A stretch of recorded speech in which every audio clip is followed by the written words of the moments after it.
Good evening, ladies and gentlemen out there in YouTube land. I am Deleted Scenes, human being, American YouTuber Ronin, and I would like to welcome you to episode 60 of The Other Side of Midnight. The chat is already jumping, so I want to say hello. Friend of the channel, JPRPH1.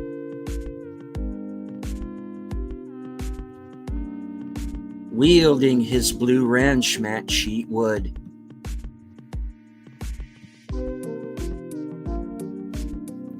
She of the smoldering new avatar, Letters Network.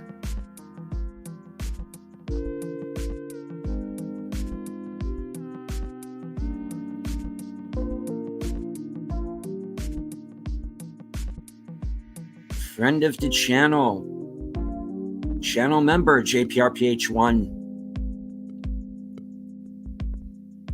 FKHC 2005, sometimes known as Tim, Putin's cat in the house.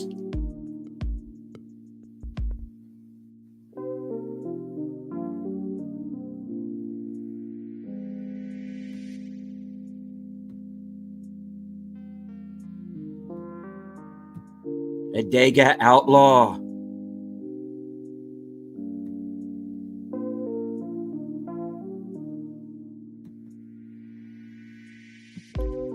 All right. My guests are backstage.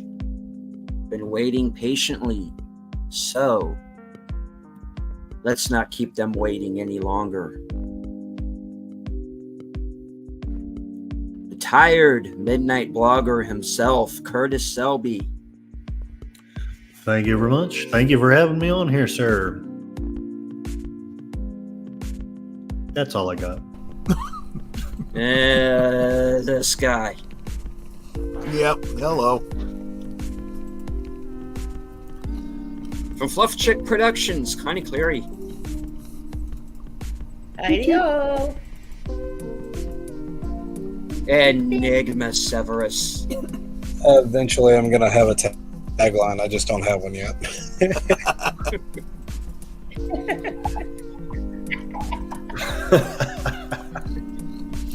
And the reason why I know you are all truly here. She's denying it, but it's true. Sin's Corner. No. I always do this. Well, yeah. I may also do this from time to time. No, There don't you do go. that. Stop.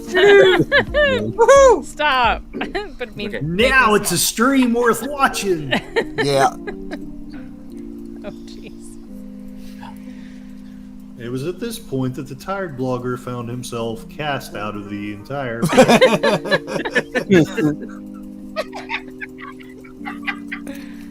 Oh my. That guy, I'm glad he's gone. Get rid of him. Oh, so you've seen that stream that I was in? What did you do? Nothing. Didn't do nothing. Are you I sure? Hey, I was oh, exonerated I of all charges. And hello to the Clue Channel. What she said. It's about, It's about time, the old Duke boys. There you go, exactly. And boys. backstage, John Snyder, Tom Out Live. No, sorry. That would be pretty damn awesome. That would be, yeah. What? Think we could get him? No, sorry. You could until don't you have- said I was here. I don't have that kind of money, man. Tell me about it. Right. A great show. Thank you. Yeah, it's This late was and fun. tired. Thank you. See y'all. Yeah. By the time Yeah. you get through the chat and the panel, I know. Sen has to pull like 2 all-nighters to get up with the movies. Right? Right. Right on. And we're going to be getting to that because it seems you and I are in a bit of a disagreement about the movie that was released this weekend. But Yes. we'll get to that. Yes, indeed. Obviously, we do have, as Curtis said backstage, the elephant in the room. And that is the, let's call it what it is, the assassination attempt on former President Trump during his rally in Butler, Pennsylvania yesterday. Former and future President Donald Trump. Yep. I think we're I think this.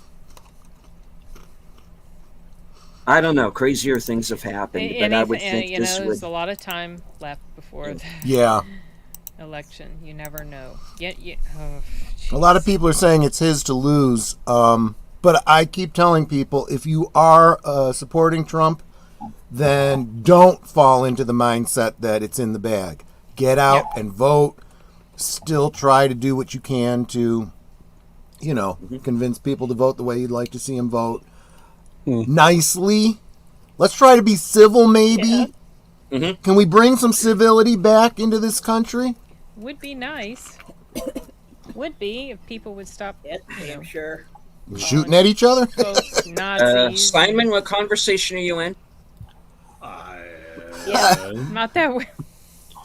Wait, what? Not that way. Simon. I take it back. This is the kind of crowd I should be in. Yes. And hello to Logical Spark. Oh, Spark. there we go. Lots of people up tonight. I couldn't hardly sleep last night. I don't know about anyone else. I never have trouble sleeping. I couldn't sleep last night. Well, it was certainly. Yeah. I mean, I actually, for some reason, I was able to, but it was certainly something first in my mind as soon as I woke up. Just because it's scary. I remember when the attempt was made on Reagan. I was just a kid, but I remember it because it was pretty, it was a big deal. And I also remember how most of the country had no idea how close he really came to dying. Yeah. And that was scary. You never want to see. I mean, I would hope that most people would never want to see a sitting president or presidential candidate actually be taken out. It caught the damage to the country from something like that. You cannot. It's really, really frightening.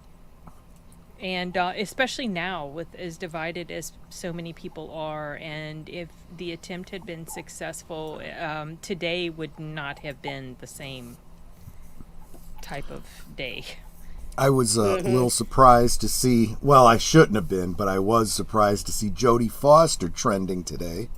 Well, because... With comments like, is Right. Jodie Foster okay? Has anyone seen her lately? Yeah, can you But- imagine how stressful that must have been on her, just as a young person? I can imagine. And I get the feeling that she had a lot going on in her life anyway, with a lot of craziness. But no, I remember that too. In fact, I wrote to the president as a kid, sending him prayers and whatnot, and received something back.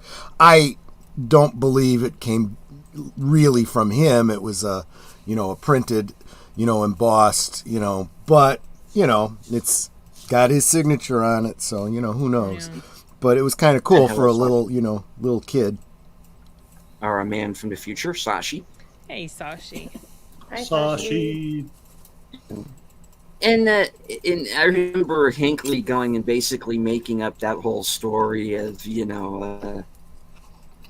well, I did it to impress Jodie Foster, and I'm like, should we tell him? Well, No, nothing to that. Okay, moving on. Okay. I don't think if you're talking about her sexuality, I don't think most people knew I Right. know. at that Right. time. No, she had then. not come I think out, people and were that was beginning not. to suspect a bit. That was I about don't the time know. people were beginning to suspect a Were little they bit. as far back as that? I don't know.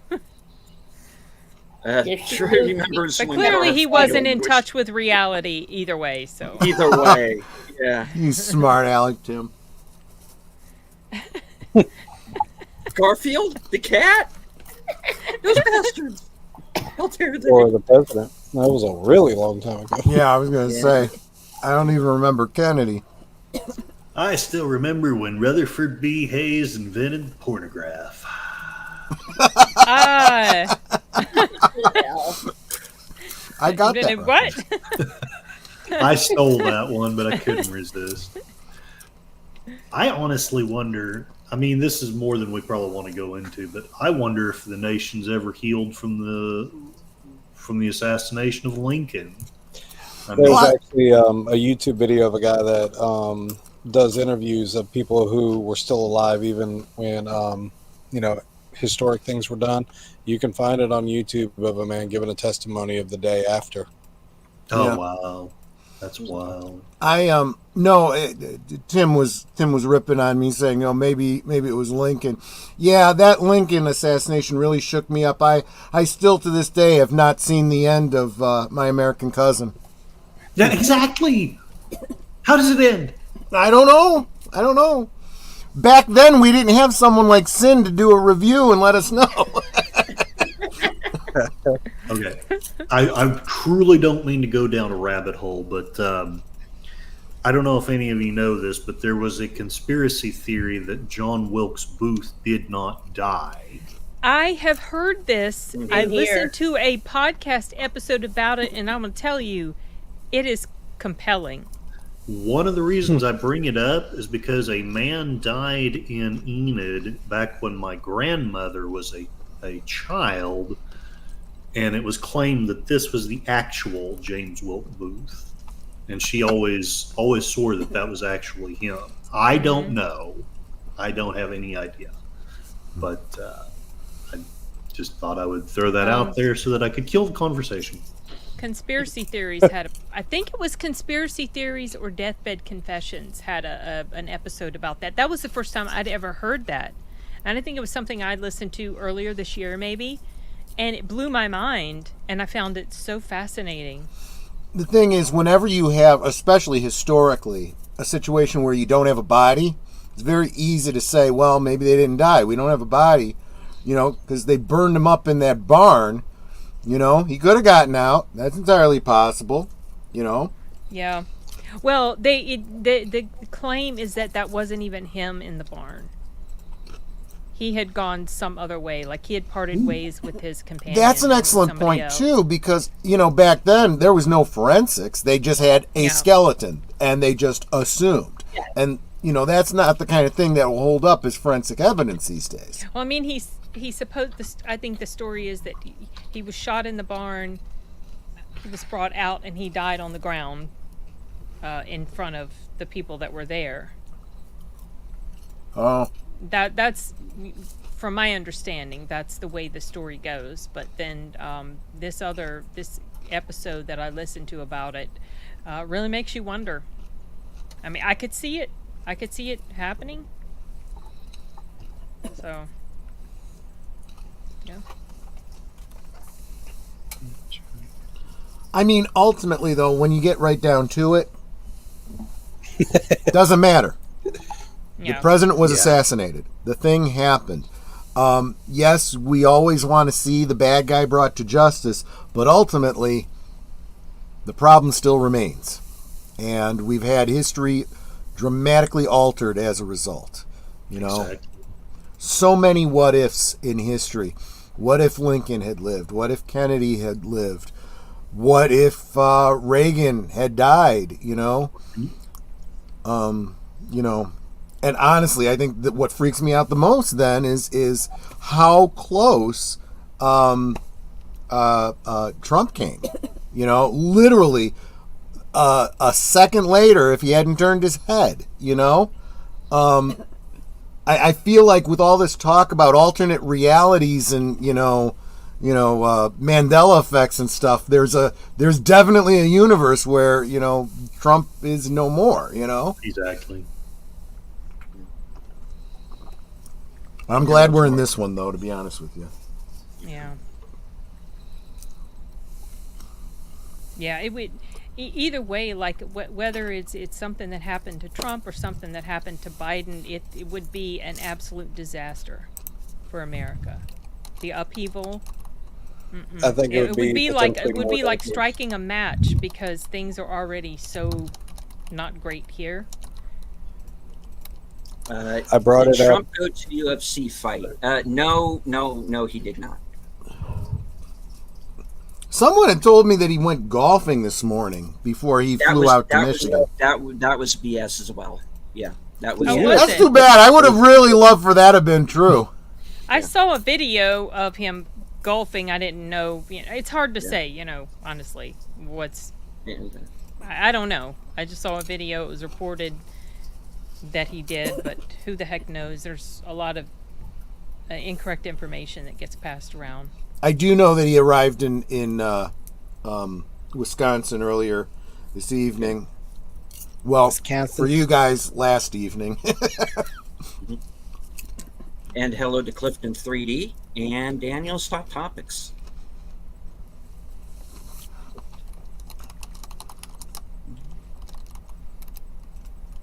But yeah, I mean, I don't want anybody to get us wrong here in the chat, okay? If somebody took a shot at Biden, I would be just as upset.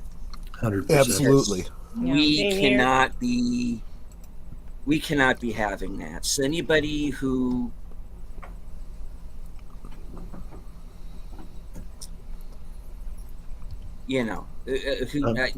don't get the wrong idea here. It would be attacking an elder, which is exactly. Well, that's another one. Yeah. Well, honestly, I'm going to say, I hope that Biden stays. Well, I'm not sure he's in good health now, but stays in at least the health he's in now until after the election, because I mean, it seems like a real crap show right now on the DNC side. Imagine. I don't want Kamala as president. I really don't. I think a lot of people don't, even a lot of Democrats. She is not popular, even among the Democratic Party. And so 3D, I don't have them blocked. I'm on deleted scenes chat. Yeah, hopefully. Yeah, hopefully we're all good. And hello to Gorilla's Random Thoughts. Hey, keep it down. I'm trying to sleep. Thank you. That's an excellent point that I hadn't thought about before. We do have multiple streams going, and if you're commenting anywhere, the other streams are not seeing your comments unless Deleted Scenes brings them up on screen. Yeah, I got to pick and choose.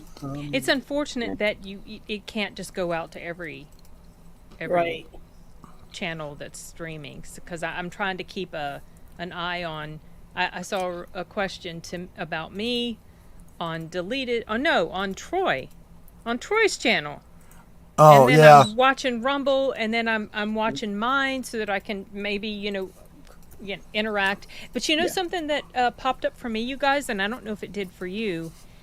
I got a message that I can't stream to Twitter unless I'm subscribed now. This is new. Yeah, I saw that. Yeah. Unless you're subscribed to what? Twitter. I refuse I to haven't call it seen X. that. I'm going to continue dead naming Twitter. I'm not going to change the name. I'm not sure where you're located, Simon. That would be a question pertaining to your statement. Just as an overall comment, Simon had said, I cannot understand what y'all see in Trump. Everything I've seen him say or do just makes him seem like the trashiest person. And the thing is that, here in the United States, but also in other countries, you are filtered. You were receiving filtered observation of what's on TV. Anything you see on TV is filtered by the lens of a bunch of people who say you can have that on TV, you cannot have this on TV. If let's just use as an example, if Miss Sin goes on to her channel and shows my photo of my YouTube channel, says this person has done irreparable damage, that's the filter you have, and then I just jump off my YouTube. That's the only information you have now. And so yeah, it's a very dangerous thing with our media. They're very even our own media here in the States. If you look at the initial reports that came out yesterday, Trump removed from stage after hearing a loud noise. Or another one was. Or he fell. Removed he fell. That's why he was removed. And it was very obvious early on that it wasn't just something had happened. My folks watched. They saw it happen live. Yeah, and that's just it. It's like it was we saw with our own. We saw blood on his face. That wasn't just a loud noise. Okay. Yeah. And then it comes out somebody in the audience died because they were shot. Yeah. Were they shot by a loud noise? See, and therein lies the problem. We have too many people that hear the first thing, and that's all they believe. And anything that comes after that challenges what they already believe. Well, you're a conspiracy theorist. No, I freaking watched it with my own eyes. Yeah. And you can hear the puck shots that he was taking. Love that comment, Richie. Love it. Even I got Mark Melnikoff here in the chat. And he'll be the first one to tell you that I red-pilled him, because he would come to me with things like, "Oh, I can't stand that Trump. He's a racist." And I said, "Really? What has he said that was racist?" Well, people have said. I don't care what people have said. What did he say or what did he do that you know of that demonstrates that he's racist? Because I can literally find a whole bunch of people that have met him and interacted with him, people of color, that say he's the greatest guy ever and was very helpful to them in their personal life, and you never read about it in the media. I have a sidebar for you on this one, Troy, and it kind of encompasses a lot, and it talks about movies if you'd love to hear it. Have you ever heard of the movie Molly's Game? Yes. This sounds familiar to me, but help me out. Now, Molly's Game deals with a woman who ends up creating poker opportunities for celebrities. And so Molly is the main contact. Now, here's the thing. Molly ends up getting kicked out of this one poker game in LA while she moves to New York. She ends up getting and receiving a mass amount of information and garbage on all celebrities. I am talking about all of their contacts. Hold up a second, Enigma. Simon, no. This is Trump can't be racist because he's my friend. That's what I'm talking about. This isn't him saying this. This is people coming out and saying, I am his friend. He did something. He helped me. He cares about me. This is testimony from people of color. This is not him holding himself up. This is the kind of thing I'm talking about, Simon. It's people who don't bother to look into it for themselves and are just going to believe whatever the hell they want to believe. Okay, calm. And no, I'm not going to go and find you links while I'm on a stream. If you're not going to be bothered to go do the research yourself, then continue in ignorance.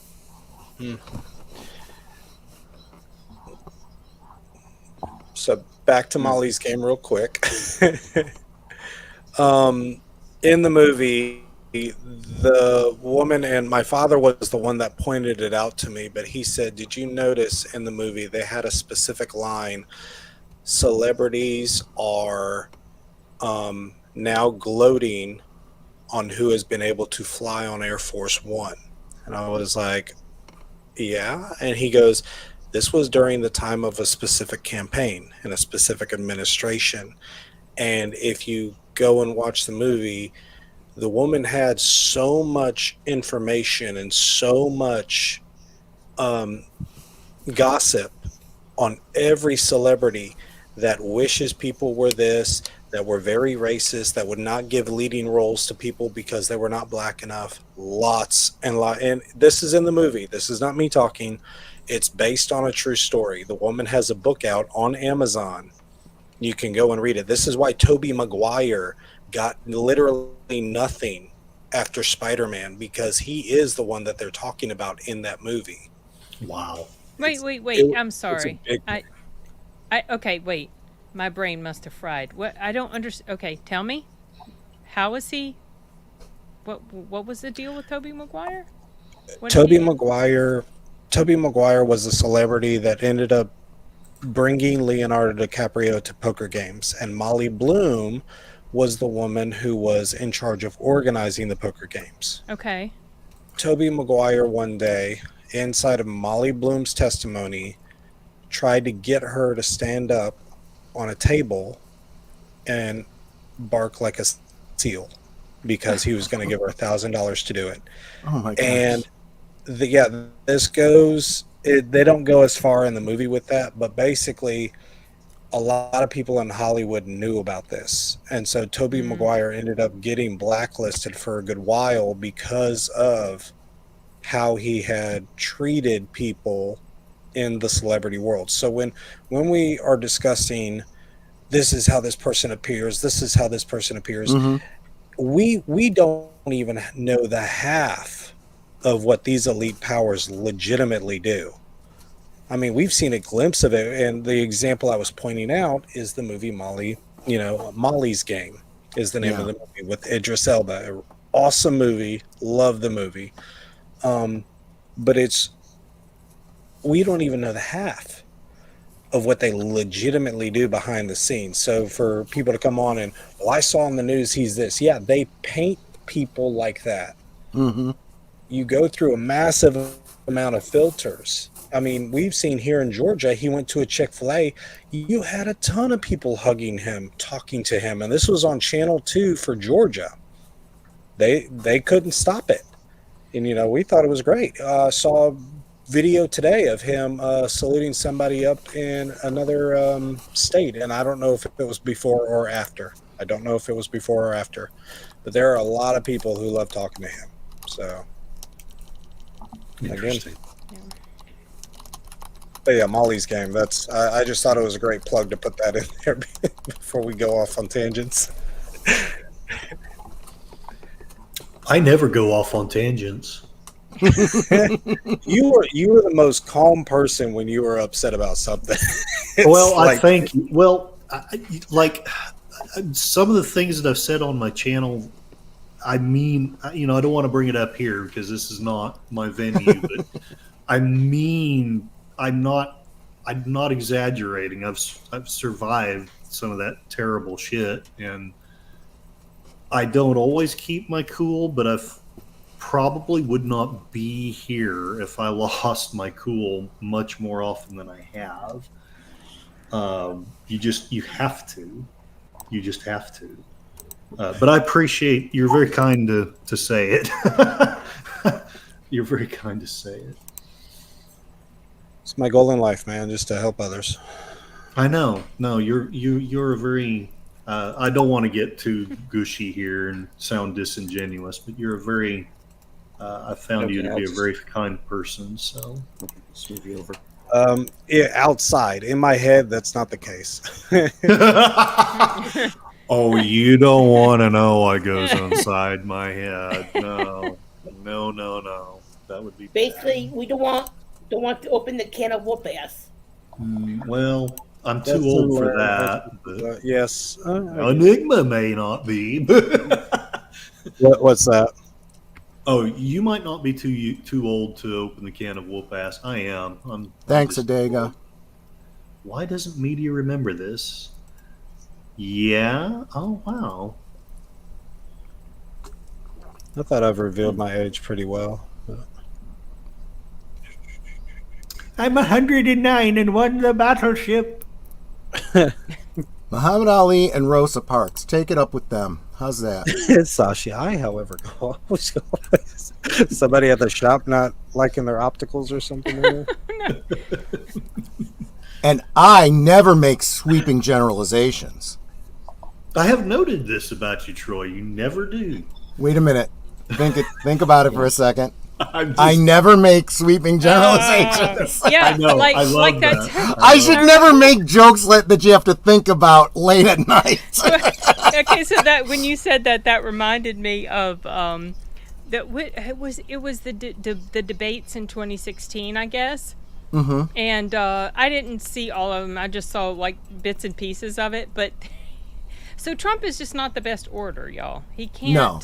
No. He just can't. He just doesn't communicate very well. And to be frank, he is very juvenile in a lot of times the way he talks.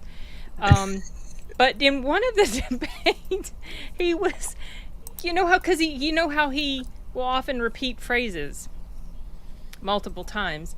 And at one point in the debate, someone accused him of, he's just repeating himself. I'm paraphrasing totally because I don't have it all in front of me. But it's like, he just says the same thing over and over again. And he said, I do not repeat myself. I do not repeat myself. Like, oh my gosh. Oh my gosh, that's brilliant. Right there. I mean, dude. Oh my gosh. The comedian Shane Gillis has imitated him the best, in my opinion. Shane Gillis, if you ever have a chance, just listen to how he imitates Trump, and it's hilarious. His way of doing it is just so funny. And this is one of the things that I'm going to keep talking about you, Mark, because you're my success story. Because he had said the same thing. I don't like what he tweets, and I'm like, yeah, but you may not like what he's tweeting, but what is he actually saying? Because it's pretty right on the money. And the fact is, there's a lot of people that look past the juvenile stuff and go, I kind of relate to this guy. He's not some, hoity-toity, talking down to me. He talks the way I talk. He talks the way people I know talk. It's kind of ironic because he's running on the Republican ticket, being popular among blue collar. Blue collar used to be the thing the Democrats were after, right? Well, they clearly don't represent blue collar anymore. Oh, no. Well, I think in large part they have postured as a friend to, the little guy. Mm-hmm. But I don't know, especially lately, it feels like they haven't really. I mean, they're about as elitist as you can get. And I feel like they look, well, I feel like they look down on us people, on the regular folks, the people that aren't elitists. Yeah. Simon, how are things going in Ireland? Maybe you should focus a little bit more there. Okay. Things all peachy over there? Yeah, let's keep it mild in the chat and in the show. Let's just all chill out and move on to. I don't want to do this tonight, okay, folks? I don't know, dude. I'm more. My family and descendants are out of Spain and Scotland, so you may have an issue with me. I'm part Scottish, but I'm lazy on a good number of times. I mean, procrastination is like no other in my brain. Well, anyone that follows me knows that's true too. So, only recently have I been able to video edit movies within a matter of 7 hours and not worry about it. So,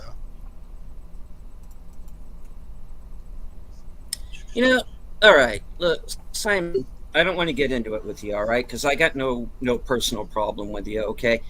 How the man goes about financing his campaign, as long as he's doing it legally, it is perfectly fine. All right. If working class people want to give the guy money, let them give the guy money. Yeah, we have campaign finance laws here. Okay? We do. And guess what? The other guy's a billionaire too. Let me tell you something about Donald Trump, okay? I was never a fan of this guy until he ran for president, okay? And now I'm a fan of him because he nearly fucking got his head blown off. I didn't even know who he was in Home Alone 2. Like, legitimately, Yeah. I don't follow any of his shows. I knew nothing. I think I actually about knew him. who he was because he was just, you saw him in the tabloids and stuff with his wife. I was surprised as everybody You saw him else. in the tabloids hanging out with the Democrats back then. See, that's the interesting I don't thing. remember, They but loved him then. They loved him then. The Democrats did not go after Donald Trump until after he switched parties and ran against Hillary Clinton. Yep. That's when the problem started. Yep. Because he dared to run against their queen. Yep. I was tempted to get that magazine too, where it has Like Madam one. President on there. I was tempted to grab that. Big friend of Oprah. He was on the Oprah show a bunch of times. Yeah. What's interesting is when God, it was in the 80s. He was on the Oprah show talking about, if I ever ran for president, these are the things I would do. And sure enough, he's run for president, and these are the things he's been doing. He has not changed his stance. His stance was great with the Democrats back in the 80s, but now they have a problem with him because it's an R instead of a D. Yeah, I remember seeing that conversation years ago. And they did the same thing to Reagan when he switched parties. Because Reagan, you got to remember something. Reagan was the president of the Screen Actors Guild at one point. Yep, and he was the governor of California as a Democrat. He was the biggest liberal going. Yep. Until the 70s. And he switched parties. And then all of those Democrats that he was all buddy-buddy with turned on him. But as he said, he didn't leave the Democratic Party. The Democratic Party left him. Yeah. Well, a lot of people feel that way, especially now. There Yeah. are people. So, Who's FKH again? I'm sorry. FK. Oh, Tim. I don't know. Tim. Yeah.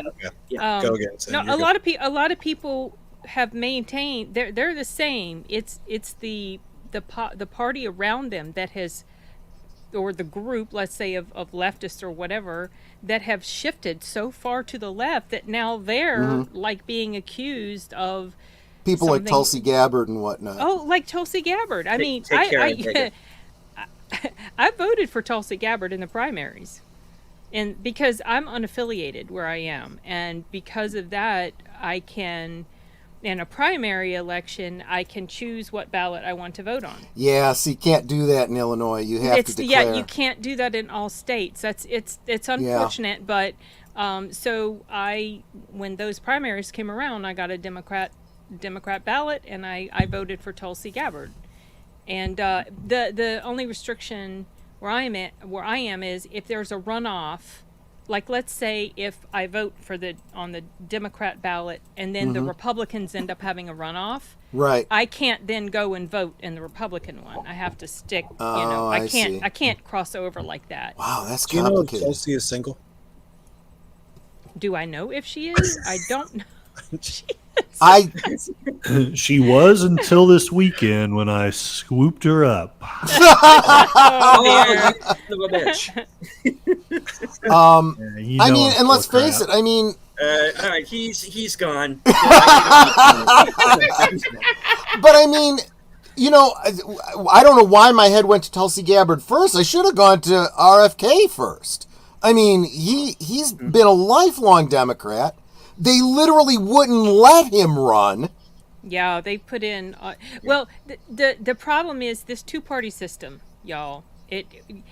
Both parties have made it difficult for third parties to flourish.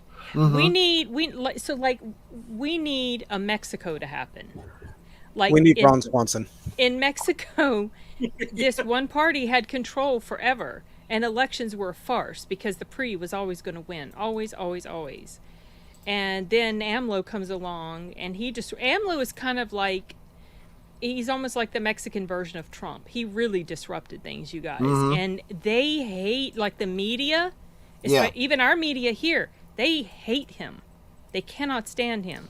But he has done a lot of good things for Mexico. A president in Mexico only has 6 years they can run, and they can't run again. But he has really helped turn things around, and his successor won. So hopefully she'll be able to carry through with his vision, his plan for Mexico. But until that happened, like the PRI had a stranglehold. Then at one point maybe the PAN won, but then the PAN ended up being about as corrupt and terrible as the PRI. So so it's like we need more than just two parties that control things. And welcome west of the mountains. An Italian version of Trump technically needs lasagna. Okay. Well, now. Yeah. Wow. But I mean, I tell you, there are times when I would rather vote independent, but they make that rather difficult to do in South Carolina. Here's what I've often said about this whole two-party system we have. I get the desire for a third party, but if you have multiple parties, you end up with some of the parliaments you see in Europe, right? Where the populist, person wins, but then the other factions combine together to make sure the populist is kept out. That's pretty anti-democratic, So I feel like in a lot of ways you get a little bit closer to democracy with a two-party system. However, that being said, we have now come to a situation where Republican and Democrat are the same deep state puppets, and it is no longer right versus left. It's populist versus statists, is what it pretty is. much, yeah. It's money. And hello, who can buy their person. And this is why you see populist Democrats leaving the Democratic Party. I never thought I'd see something like this in my lifetime. We could see the end of the Democratic Party, and what could end up happening is a socialist party, RFK's independent party becoming the new Democrat Party. And I don't know it's still too early to call for the Republicans, but since a lot of populists have started coming in, maybe there's going to be some reform happening there. One can only hope. Who's that one guy? What I will say is that no one president is going to make a change. This is another reason why I think it's so important that Trump choose a good running mate that he sets up for success in 4 years. Can I say something that's funny? Yeah. I don't know. Can you? I didn't know who the guy's name was, but as you were talking about it, I was like, I'm just happy this one guy is out because I got tired of looking at him on the TV. But I put in Google, turtle-faced congressman, and they came up with Mitch McConnell. Yes. Mitch McConnell, yes. Yes. I hate that guy. Oh, my gosh. He was so passive and so annoying and expected. It felt like he was on the English side in the movie The Patriot, where you just walk up and you let people shoot at you.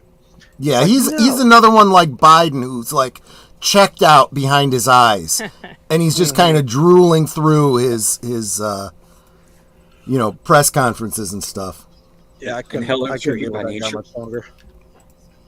And do you mean the conservatives or the Tory conservatives? I know that there's a difference. Michael Myers for me. No. Which Michael Myers? The one with the mask? No, it's this one. I'm wearing a Michael Myers shirt. I don't know. Oh, okay. That, but He's coming back. he knows that Michael Myers scares me. That's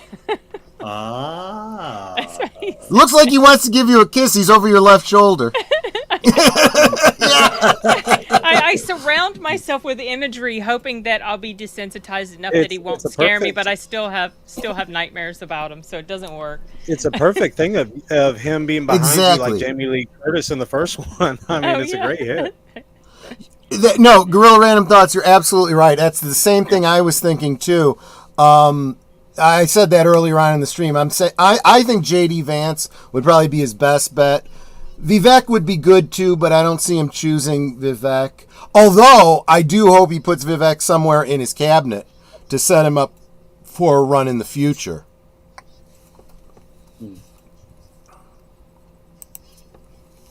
Read by Nature saying he meant the Tories.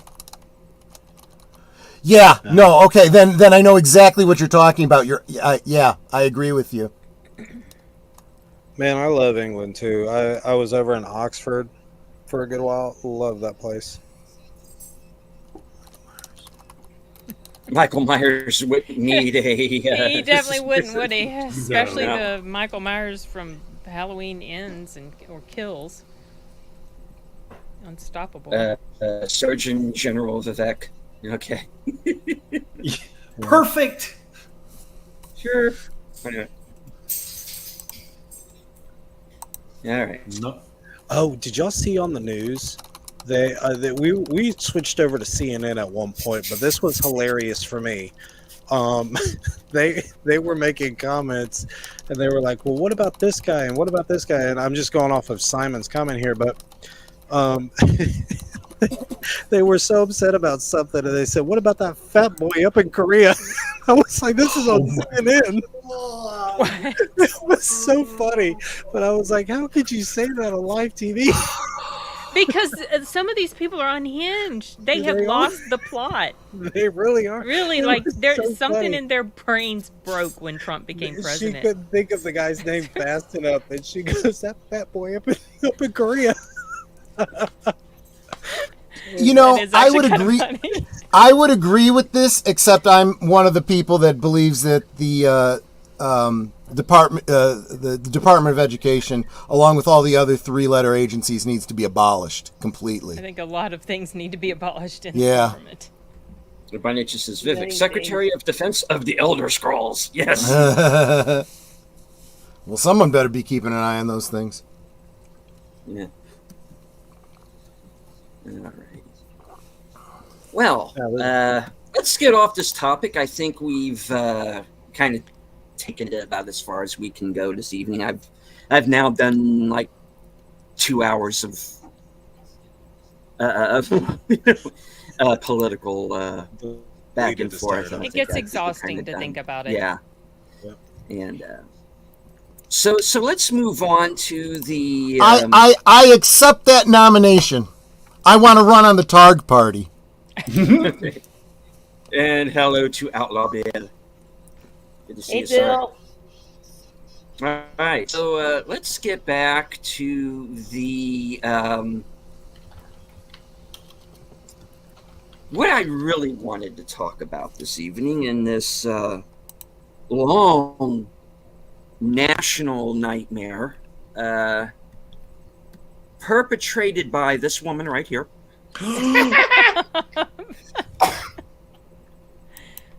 Who dare? Okay.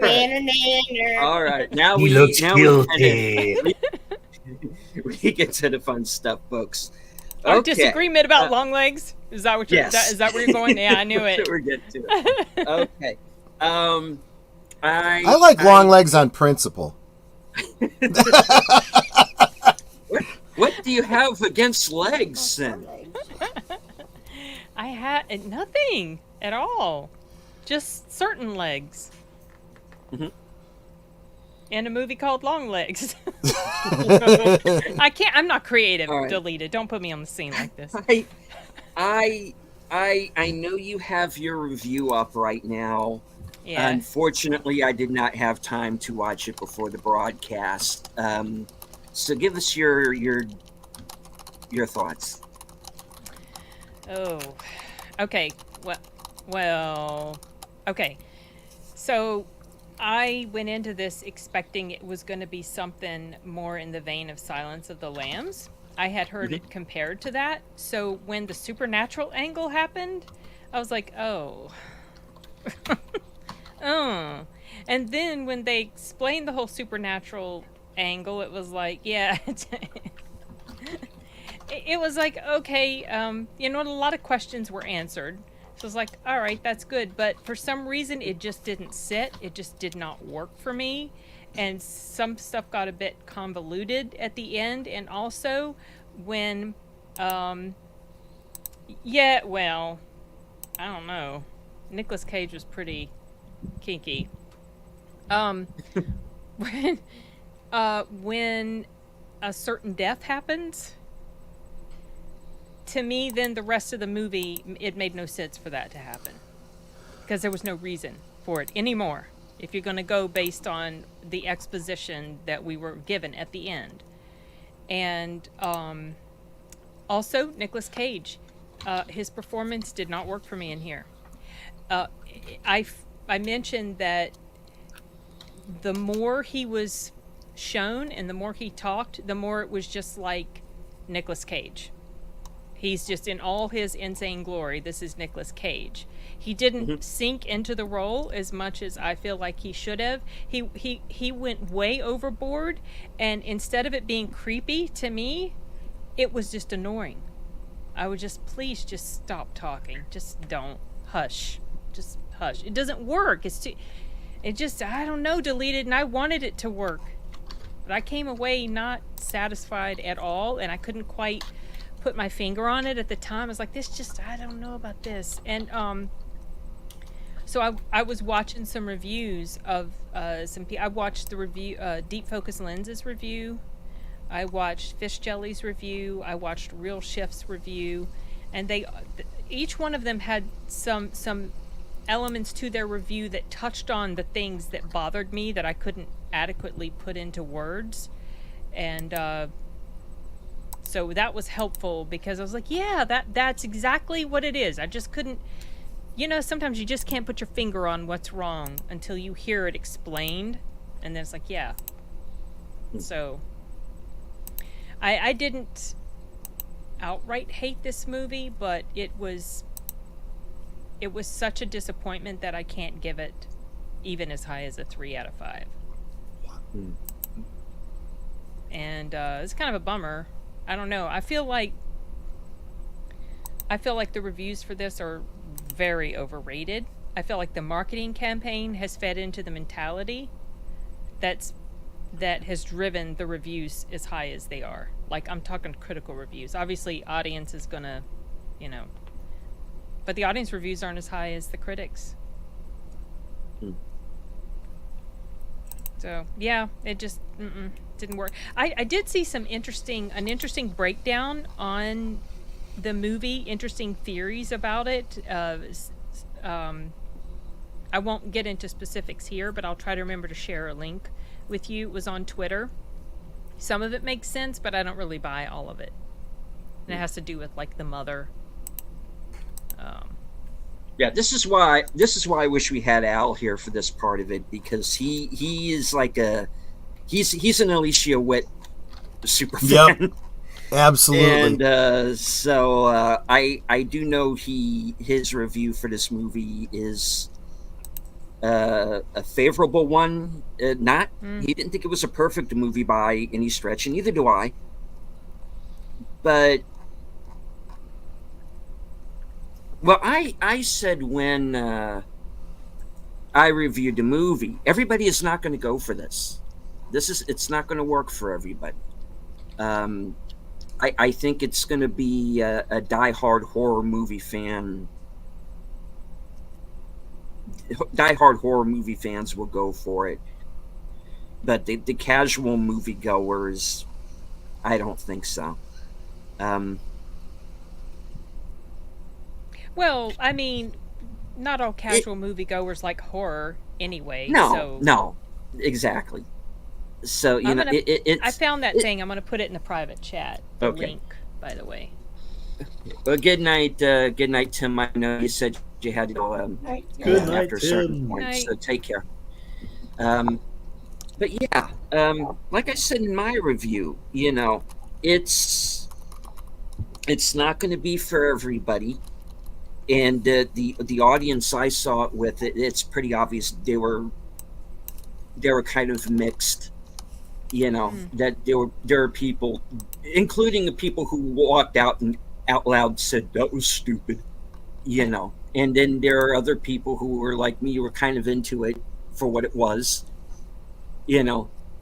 And then there was, that nervous laughter type, that don't hurt me, type of reaction to some things.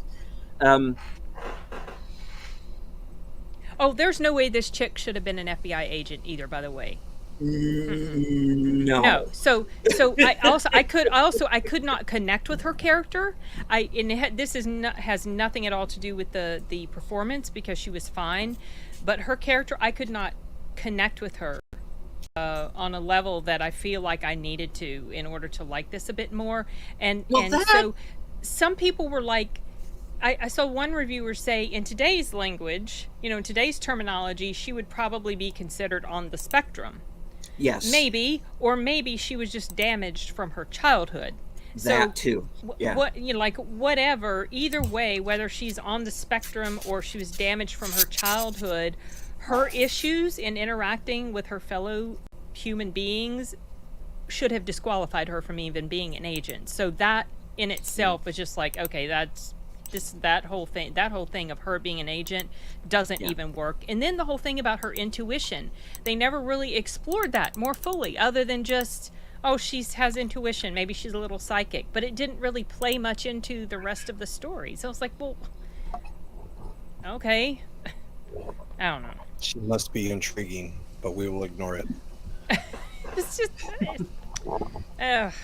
I think the question everyone's forgetting, and the most salient and important one, how does this film compare to Vampire's Kiss? I never saw Vampire's Kiss, but I did see Renfield. Honestly, neither did I. And what? I have not, but Nicolas Cage was better in Renfield. Gotcha. Than he was in here. The only reason... I just couldn't. I didn't like his. Yeah, the only reason, special, all right. The only reason why I'm saying what is because I think this is the first time that I've seen a film that neither of you have seen, and I doubt that it ever happens again. Well, the problem with that film, though, is it's not exactly one we want to necessarily recommend to anyone. Really, you don't, but it's like a Ouija shark kind of thing. It's kind of a rite of passage in my world. If you can endure that film, you have arrived. You've achieved manhood.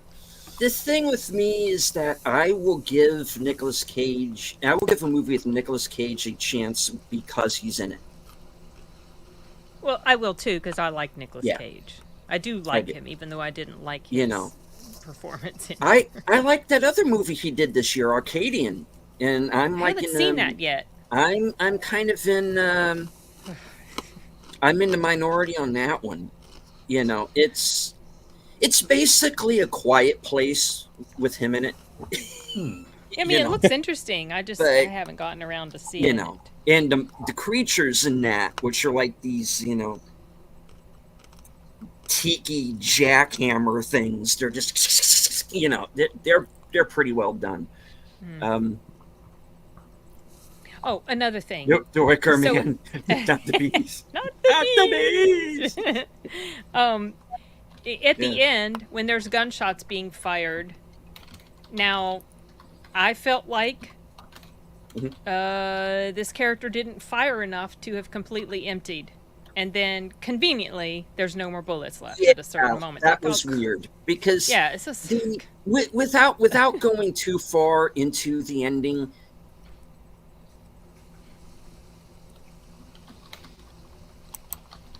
You are left to kind of decide what happened after a certain event. And I felt, okay, this movie needs one more scene. Because I want to know, did this happen? Or did that happen? It's a little open-ended. And you're just kind of left to decide, and I that's something that I actually didn't like. Is that I think closure. I think the ending is too abrupt. Yeah, I'm not a huge fan of open-ended movies You know, either. and sometimes I don't mind it either, but I wanted a more definitive ending, and we needed one more scene for that.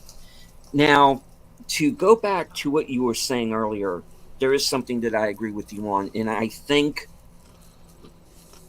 I agree that the Silence of the Lambs comparison is wrong, because these are two totally different kind of movies. Oh, yeah, absolutely. Silence of the Lambs is a more grounded.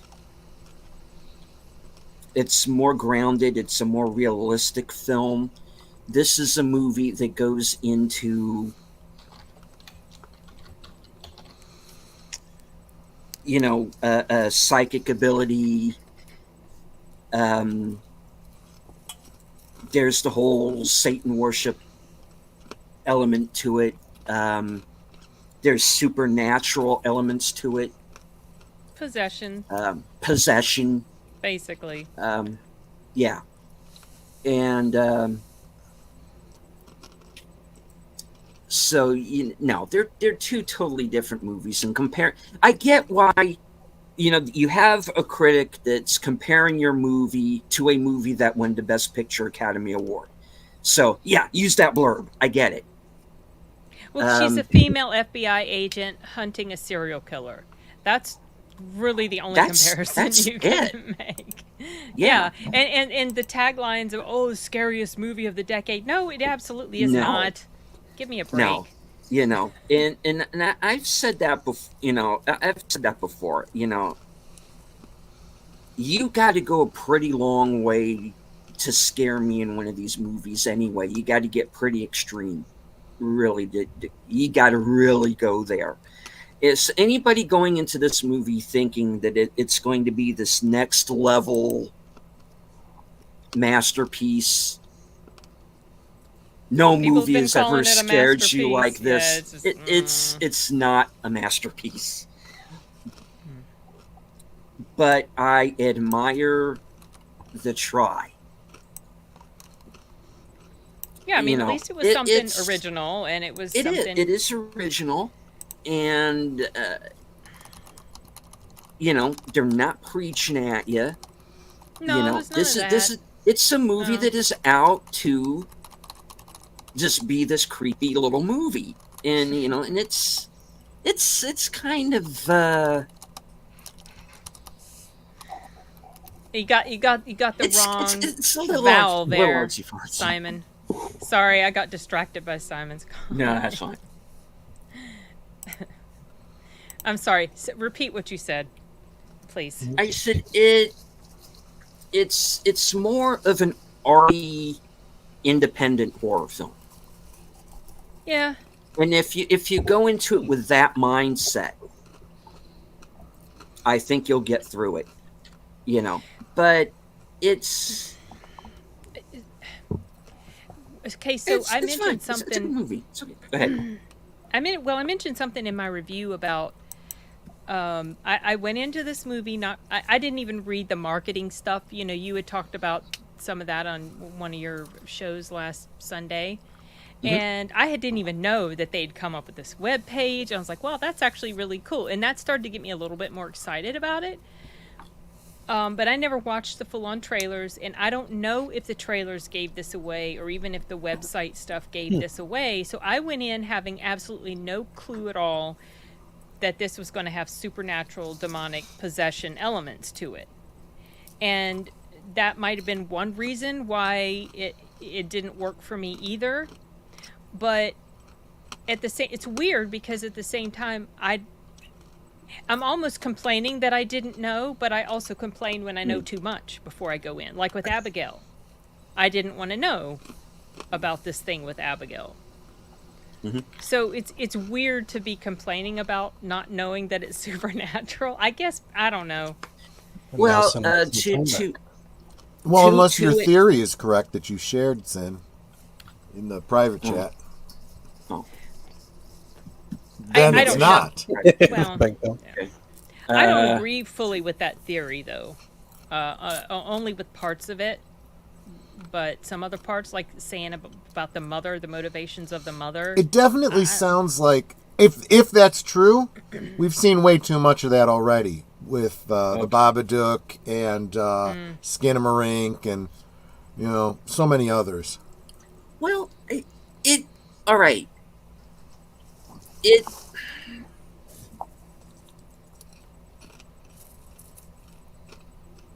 well that depends on if you think the mother is the threat in Skinamarink.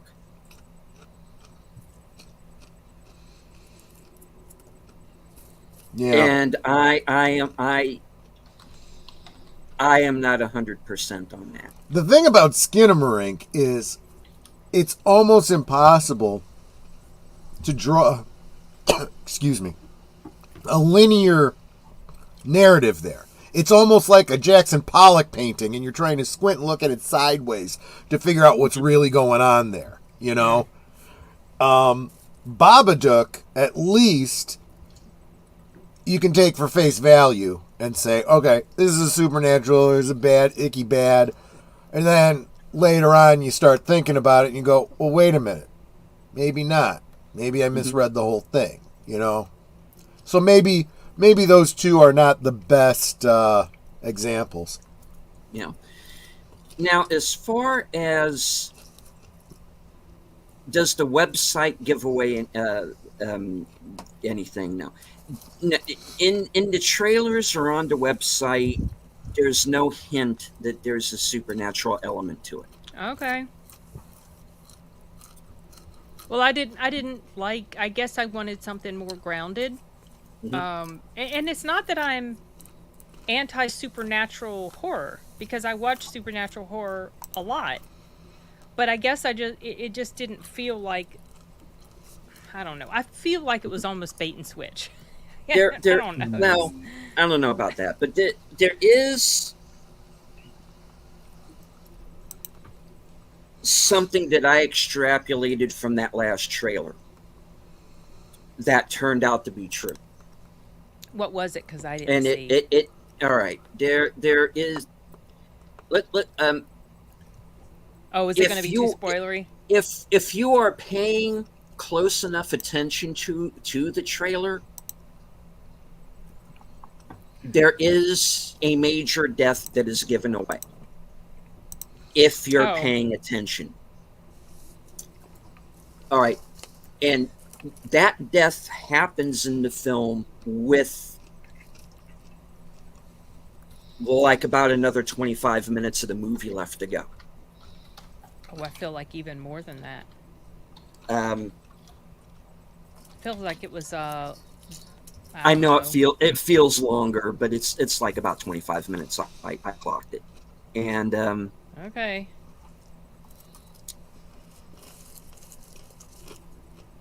And when that happens, that's when I realized that a theory that I had going in was correct, which without giving too much away. Okay, this person is now no longer with us, therefore, this now has to happen. Yeah. So yeah, the third act is a little on the predictable side.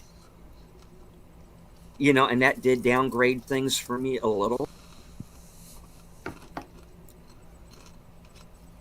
But this is what I'm talking about when I say it depends on the age group that you're in for certain movies. I saw some things coming in this movie because I have seen the movies that inspired it. So I know what the filmmaker is getting at. If you are like a teenager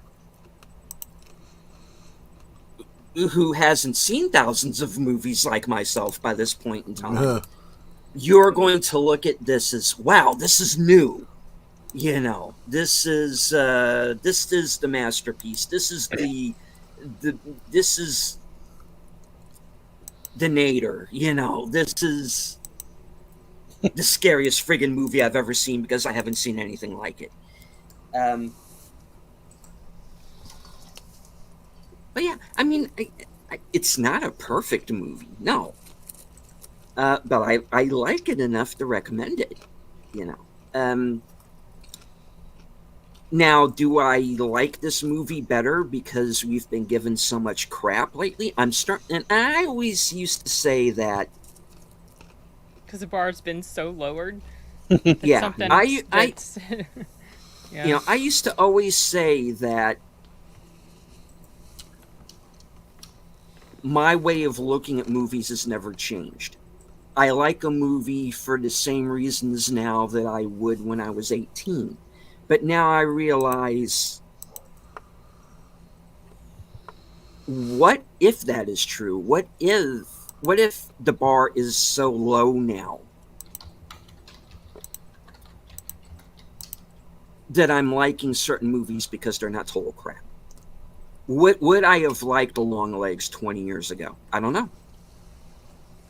Maybe I wouldn't have. But compared to a lot of what's out there now, it's better than a lot of the other movies you're going to see.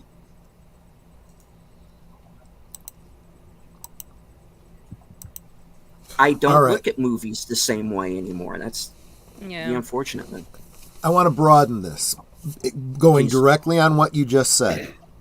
So I think we got a lot of horror fans here.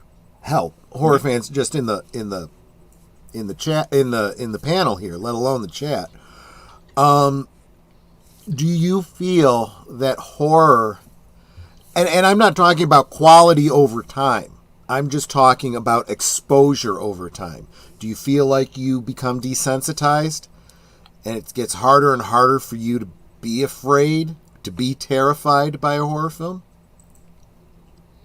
Yes. If they come up with some original methods of inflicting fear into the audience. Yeah, because a lot of like for me, the more gruesome and explicit something is, actually the less scary it is because the less realistic I just can't. Right. Yeah. So to me, some of the scariest types of films are when well, number one, supernatural horror doesn't typically scare me too much. So the things that scare me are things that could be pretty realistic. Like, okay, so before Michael Myers became this unstoppable entity, right, it could have been this real guy just, walking around with this creepy ass mask killing people. Also, another film that creeped me the heck out, there were certain scenes that were so creepy, was that movie Hush, the Mike Flanagan film with his wife, and she played a deaf person. And there was like this killer guy in the area, and he snuck in her house, and he's right behind her, and she can't hear him. That's the sort of stuff that really is scary and creepy because that's so realistic.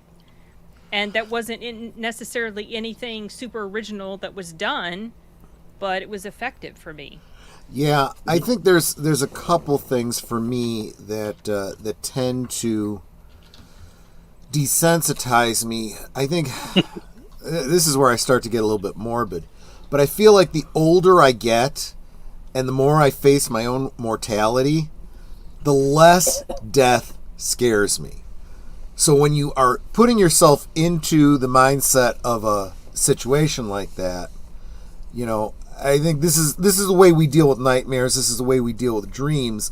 We go, this is an opportunity for me to live out a scenario and figure out what I would do in a safe environment. That's kind of what horror films are. And we all do this, right? How would I survive this? How would I survive that? Well, that was stupid. I wouldn't go do up that. the stairs when everything's dark. Let's hide behind the chainsaws. It's like they do some of the dumbest stuff. Oh, let's get into the running car. No, let's go hide behind the chainsaw.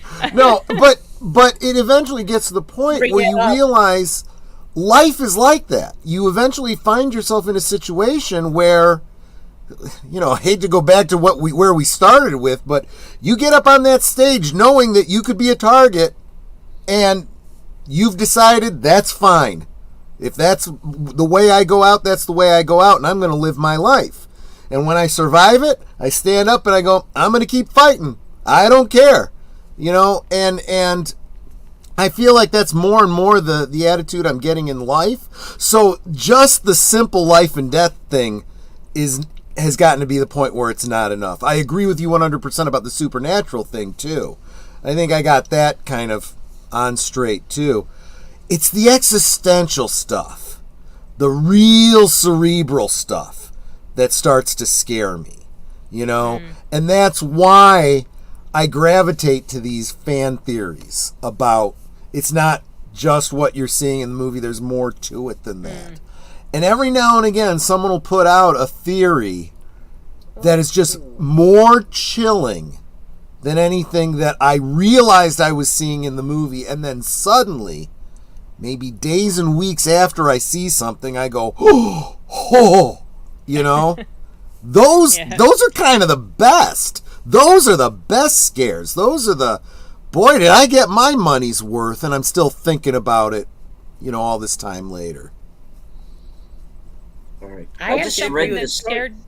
Sorry. I have to agree with Troy on what you're saying because I grew up on horror. Sure. I'm so used to seeing it. Yeah.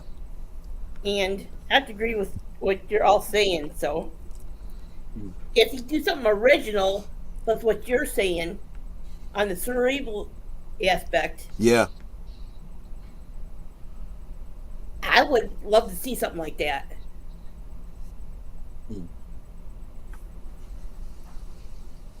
Yeah, I agree. Someone else was starting to say something, and I was just going to ask, what was something that you've seen lately? What's a more recent thing that has actually affected you? oh, see, that's the problem. I can't think of it. Babadook was actually a really good one. That's why that one jumped into my head. Because when I watched it through, I was like, this doesn't seem real scary. And then I think I read somewhere online somebody did a breakdown of, yeah, no, this isn't supernatural. This is, you know, something else. And I was like, and I literally went back and watched the movie again. I was like, oh crap. Oh my gosh, that's probably true. Oh, that's terrible. You know? So I guess that's... And I'm trying to be oblique because I'm assuming there's some people here who might not have even ever heard of the Babadook. So I don't want to ruin anything. I'd say the last one that really got under my skin, and I've brought this up before, was Poughkeepsie tapes. Oh, right. That one really creeped me out. Enigma, Curtis, anything come to mind as that I'm truly might have trying to scared you find or one. creeped you out? He's being a smart ass, but he's not wrong. Right on. It's I mean, to be sincere, the last horror I saw was just this last one. What was it, a Wrath or whatever that dude's name was? What is it? What is it? Stupid. In a Violent Nature. And okay. It didn't scare. I legitimately started fast forwarding because he was walking too slow. Right, they got to be too much. So he's walking and he's walking and walking and he's walking here and he's walking there and he's walking. Yes, I know. And so I started fast forwarding, and ultimately, I was trying to think of the last one. I really want to say Event Horizon because I was young at that time. Event Horizon was a scary one because of, you know, just the flash scenes that they had going on. It was very original, and again, it's sci-fi. That was the last one I really want to say was having me. But in these days and time, do y'all notice that they're using the music to try and get you to feel when the scare is going to happen, and then everything goes silent, and then they do the dumb scare, and so it's kind of like you're already timing that, and so. Yeah. What I think is legitimately scary is the no music, pure silence, and allowing the scene to evolve itself. That is when you really start like, I'm getting worried. So that is when you know that there's substance to the scare, and not not just the frosting on the cake, you know. And you're right. I honestly get annoyed sometimes by the music in films. If it's really low, really mood setting, maybe I don't even notice it. That's probably pretty good. But it's so in your face, you know. The most successful music to grab suspense and horror was Jaws. That's still the bar in my opinion. Yeah. That, and you know, something I think people forget about that music from Jaws. Usually when you were getting that music, you were also seeing from the shark's point of view. And you can still do it at the beach, and Yeah. people will legitimately get out. Yeah. Yeah. Have you seen those pictures of people watching Jaws, like in a lake or something? And yeah. I was like, there is. I don't care. I know there's no shark, but there might be a snapping turtle. Come get me. One of your friends sneaks up. And he gets punched right in the face, you know, and oh my gosh, then my friend drowns. No, that would be terrible. Yeah, my dad did that to us when we were at the beach. It was just like, dude, you were a jerk, you know. I'd love him to make a horror movie. Actually, I think he'd make a. I would too. Yeah. Do it. Deleted. Your friends are for it. Sorry. Music in films like the Gladiator 2 trailer. Oh, all right, let me say something about that. I have not seen any. Let me say something about that. Me either.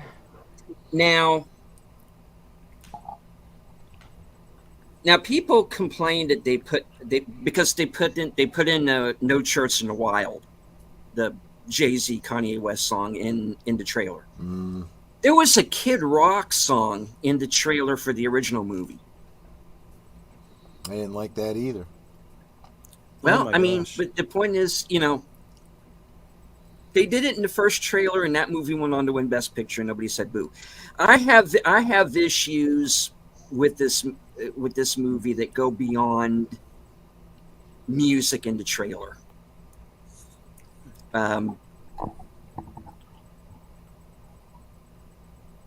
The only good thing about this movie, near as I can tell, is Denzel Washington's in it. Oh, cool. You know, but you know that's all right. Give me a supercut of his scenes. He looks like he's having a blast being there. I don't know. This movie just looks like a cash grab to me. Yeah, it probably is. I'm still going to go see it though. Do I want to sit to Pedro Pascal though for 2.5 hours? Oh, that's true. Sure. He's definitely worn very thin. But he's the baddie, so maybe he'll get killed. Maybe. All right. Since Bill is with us, and hello, Bill. That is. You are muted, sir. I like the avatar. Hello? Can you hear me? I do. We can now. Yes. Yeah. All right, you brought up Session 9 in the chat, and that's a good one too. Oh, yeah, very creepy little movie. I love Session 9. Wait, is that the one with the? Wait, that's the one with the aliens? No. What am I? That's District 9. Oh, District 9. Okay, yeah, I haven't seen Session 9. Okay. Session 9 is there's this group of people, guys who clean, like the hazardous materials, vested not, and they're in the Danvers State Hospital. Oh, I have seen that. This guy finds these tapes with an interview of one of the patients there. Okay. Yeah, that's why I love that movie, because it's like.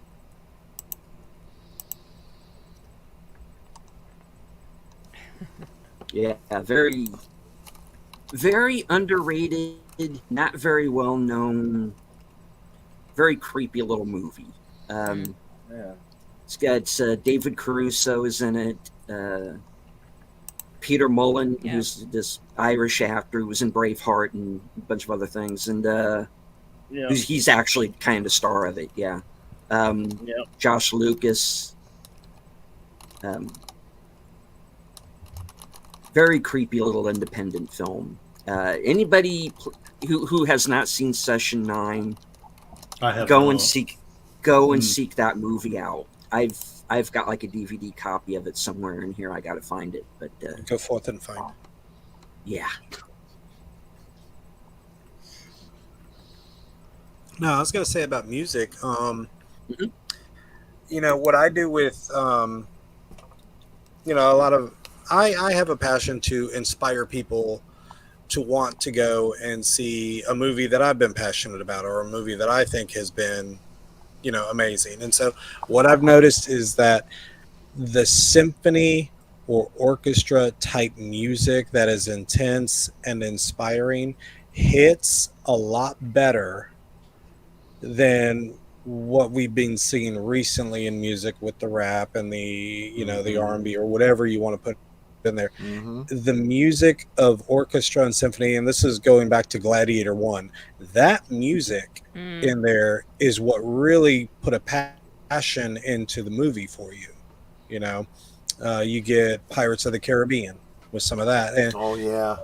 you know, you get these songs. And so I've noticed when I'm making videos that the orchestra and the symphony is a heck of a lot more impactful, or the simple music, piano and just the person's voice makes that such a huge impact. And so, yeah, when you have a lot of this massive and loud rap that does not seem to come across well or encompass into the theme of the movie, it kills the entire mood.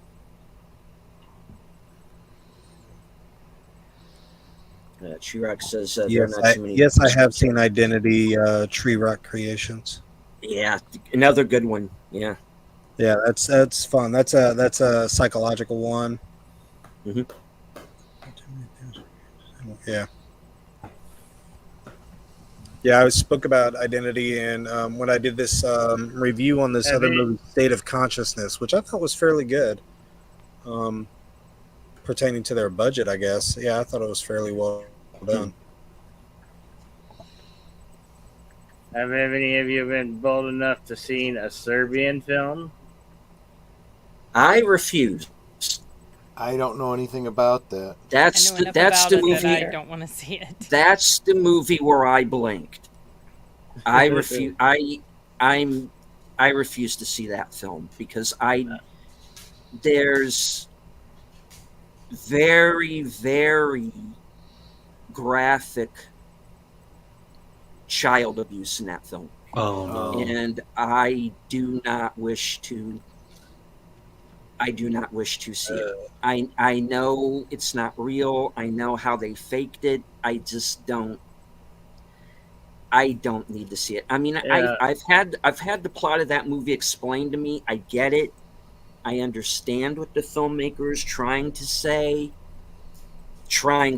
He just There's two copies you can get. You can get the really one that's really graphic, or the lesser one, and I got the lesser one. So yeah. It's just I get it. I understand what they're trying to say. You got the filmmakers really trying to say, "Hey, my country's gone to shit," which it has. But it goes into a direction that really bothers me on a very personal level, and that will be something that I'll be willing to discuss off screen. But another graphic horror film. It's not really a horror film. It's called Jack Ketchum's The Girl Next Door. Yeah, that's the sad thing about that is that actually happened. Yeah. It's over here. Let me blow you up there, Bill. Yeah. There's a couple of different versions of that story, in fact. Yeah. Anyway, it's that one's what the poor girl endures, and this is one that Walter Peck from Ghostbusters is in this one. Oh, Plays the guy telling narrating the story. Man, that is horrific. Yeah. And I think that's another thing about me getting older now is all of the movies that they talk about in these YouTube videos are the most disturbing movie of all time, and here's this list, and the disturbing movie iceberg. And back when I was in my 20s, I would be the guy who would go and seek out all of those movies. Now I don't feel the need to do so. I get it. I don't need to,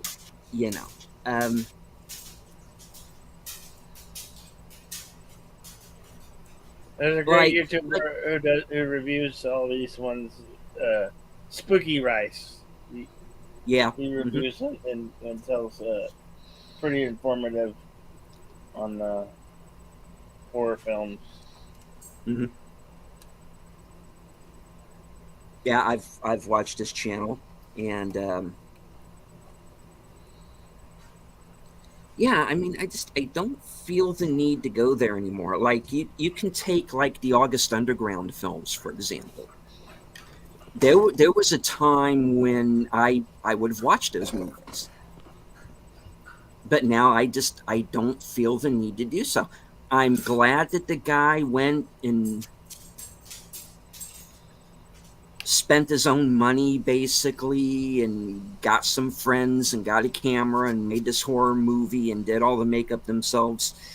I just don't need to see anybody go through all that.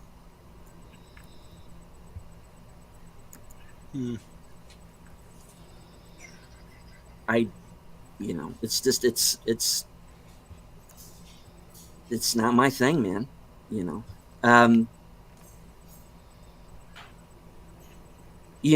I can watch a Friday the 13th movie. I can watch Freddy and Michael Myers, and I can watch a Longlegs and a Violent Nature. But when you're doing a movie about people trapped in some asshole's basement, and they're not going to get out, and the whole movie is just going to be 90 minutes of watching these people get fucked up, I don't need to see it. Because my mind goes to that sort of thing happens. Yeah. And there's probably somebody trapped in somebody's basement right now, and probably closer than I think. And I don't need my mind to go there. See, that's why I'm a little concerned about this upcoming movie about the two Jehovah's Witness girls that go to the guys. What is it? Something that one. Something pie, blueberry pie, or something like that. Oh yeah, Hugh Grant. That trailer started playing, and then I stopped paying attention to it because I was like, well, maybe I want to watch this, so I don't want to watch the trailer. Oh. Who do we lose? Enigma, come Enigma. back. You lost Enigma? Yeah. Come on. Wait, hold on. Is he... Enigma. Hold on. Oh, Maniac. Yeah, that's the original. That's the OG version. Yeah, that one. Yeah. 1980. Yeah. Yeah. Blue Underground.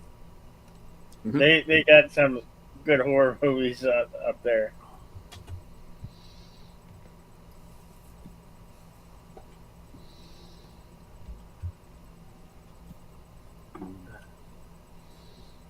I'm watching a bunch of different screens here. Hold on. I lost track of the chat. I'm sorry, guys. Hold on. Oh yeah. I was looking at Simon's comment. He said, "Movies used to be scary. Then we experienced our first long-term relationships." That's funny. I've seen it. It was if you want a shock movie with more substance than the others, check out Martyrs. I have seen Martyrs. I have Martyrs. Yeah. I didn't want to watch that. That's a seriously messed up movie. It's very well done, but it's very seriously now. There's messed two up. versions. There's the original from like and then they did a remake of it.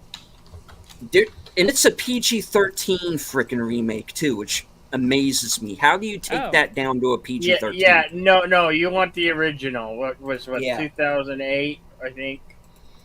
I didn't know they remade that. I have it. They remade it. Unfortunately, I have it somewhere. Did they give it the same name? Yeah. Yeah. Okay. Tree Rock, the only one that comes to mind, like in the immediate moment, it is very late here and I'm getting tired, but the only one that comes to mind immediately is High Tension. But that movie makes no freaking sense, but it is so good. Well, I mean, once the reveal happens, it's like, oh, I can't take it seriously. No. But up until that point, it was pretty well done as far as the scary, random killer breaking into the house and taking out everybody. It's basically Intensity, which was a Dean Koontz novel, and that got made into a movie too. And it was a made-for-TV movie, and they should have just done like an R-rated. I'm pretty sure I probably listened to that one, but I don't remember the plot of it. It has exactly beat for beat the same plot as High Tension up until the reveal. Okay. Because in Intensity, the story makes sense because there actually is a killer there, not. Well, all this was all you the whole time. Well, yeah, okay, yeah. Because I was going to say there actually was a killer in High Tension. It was just once the killer was revealed, it was who you're led to believe. Yeah. I can't. Yeah. Well, to give away what is now a 30-year-plus-year-old book, the killer in Intensity turns out to be the local sheriff. And he's the one who's been doing it the whole time. And the lead character has her showdown with him and eventually takes him out and rescues this young girl that he has kidnapped. Is that the one where she's been kidnapped by him for a while? Well, Well, the point is he's expecting the family to be there, but he's not expecting her. Which is why he pretty much leaves her alone. He doesn't kill her because he doesn't know she's in the house. So she goes into his van because he's kidnapped her friend and he's going to take her. Oh, I don't remember if I read the story. Yeah. I don't think I'm confusing it with another Dean Koontz. It's been a while since I've read it. Oh. Okay. But yeah, it's actually a pretty good book. And the movie, which was like a TV, like I said, they made it for TV, where they had John C. McGinley as the killer, and Molly Parker, and it's not a bad film actually. Piper Laurie is in it. I have seen this. I actually have seen this. Okay. Mm-hmm. I did read the book and I did see the movie. It's just been so long. I thought it was another. Yeah. Yeah, that was back when Fox Broadcasting was doing original films. That's where it aired. But yeah, High Tension basically beat for beat steals the plot line of Intensity up until you get to the reveal. And then it just goes into its own brand of crazy. You know. And hello to Dad Man Walking. Okay. Joe's Atmosphere brought up a movie earlier back when we were talking about Longlegs. Wind River. Which is, I tell you, a movie that reminded me a lot of Silence was Wind River. Elizabeth Olsen was awesome as a Jodie Foster-like character in it. Yeah, Wind River is an excellent film. I highly recommend it. It's kind of a modern-day Western, too. Bill and I have been discussing doing this on doing a watch party for that one for a while now. We'll eventually get to it, but yeah, great movie. I do recommend that.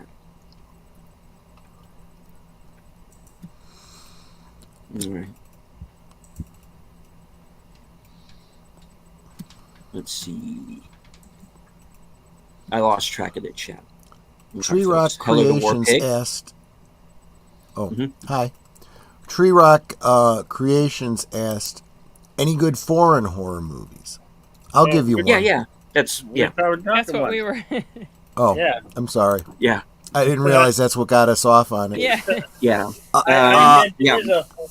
Look into a Swiss film from 2010 called Senentucci. Sennent. Well, you know what? Let me just paste it here. Baby Blood. There's one called Baby Blood. It's outstanding.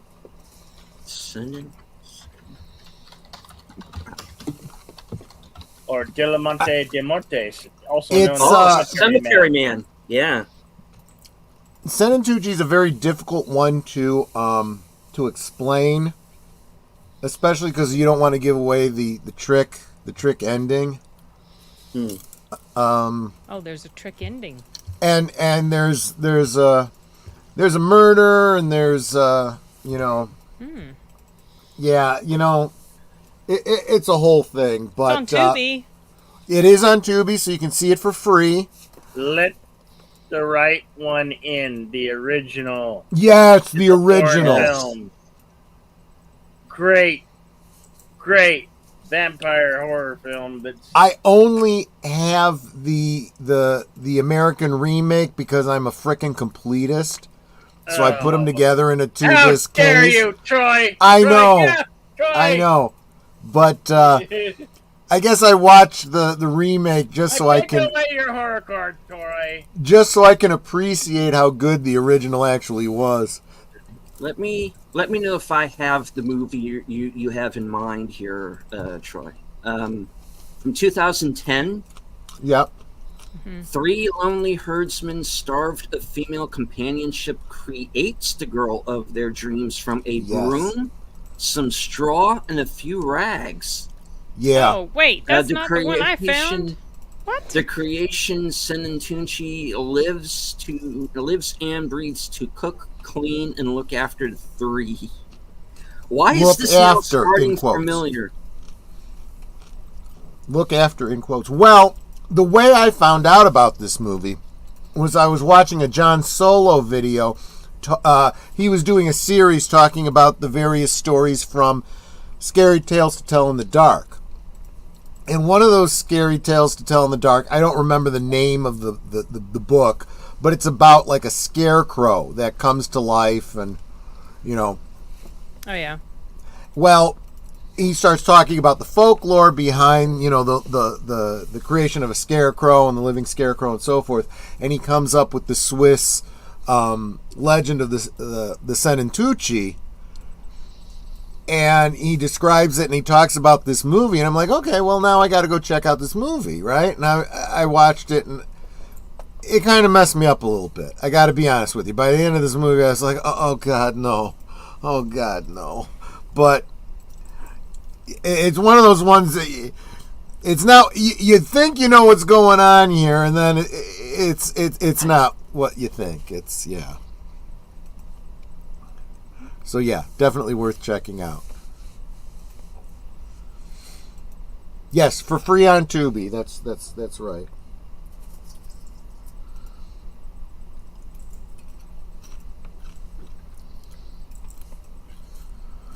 And I guess I'm going to say that there's a particular value to seeing a horror film from another country, because sometimes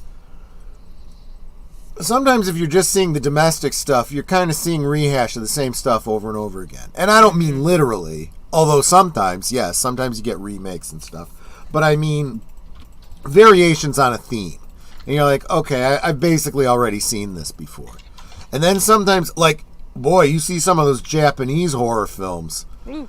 Yeah. And it's a completely different, you know, and it's like, okay, well, that's different. They don't really hold back. Uh-huh. No, they don't. You know, there was that, there's a Japanese series of horror films that are referred to as the Guinea Pig series.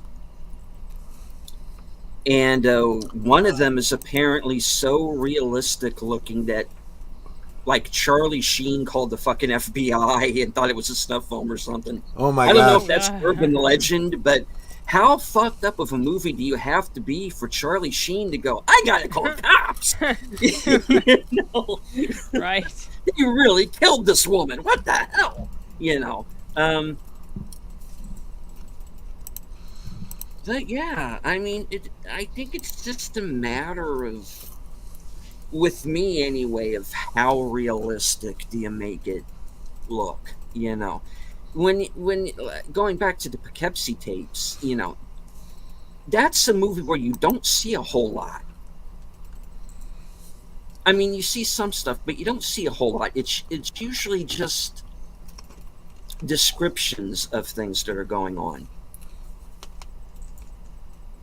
I haven't seen that one, because isn't that like a found footage type of film? In places, it's done like it's an episode of like the Forensic Files or something, and then it is interspersed with the tapes, which are the kill scenes or the lead footage. up to, and that's the found footage stuff, quote unquote. So the whole movie isn't like that then? No. Okay, because that was one of the reasons why I wasn't interested. No, it's done in the form of a documentary, and the thing is that the killer is just, he's so calm. That's the creepy thing about it. Is this like, this guy is on a whole other level. He just doesn't care anymore. He's just about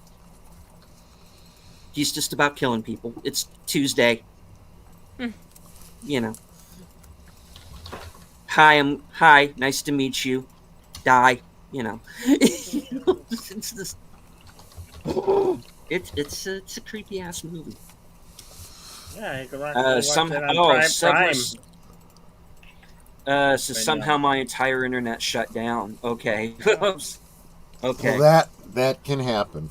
It does. He says I blame Shashi. Sachi, that was so random. You know, he could have just as easily blamed me. That would have been fine. Simon says it's a thriller rather than a horror, but the Swedish movie Breaking Surface is great. Oh, okay. Yeah, I just looked it up and added. Looks like it's a survival type of movie. Oh. Okay. All right, that's one to keep in mind. Excellent. Now we've sat down in English and now we rule the world. Okay. All right. Well, I do know I have a couple of people I've got to get out of here because they got shit to do in the morning and need sleep. So it's 2 o'clock. It is. Damn it! I tried to be stealthy, Sachi says. All right.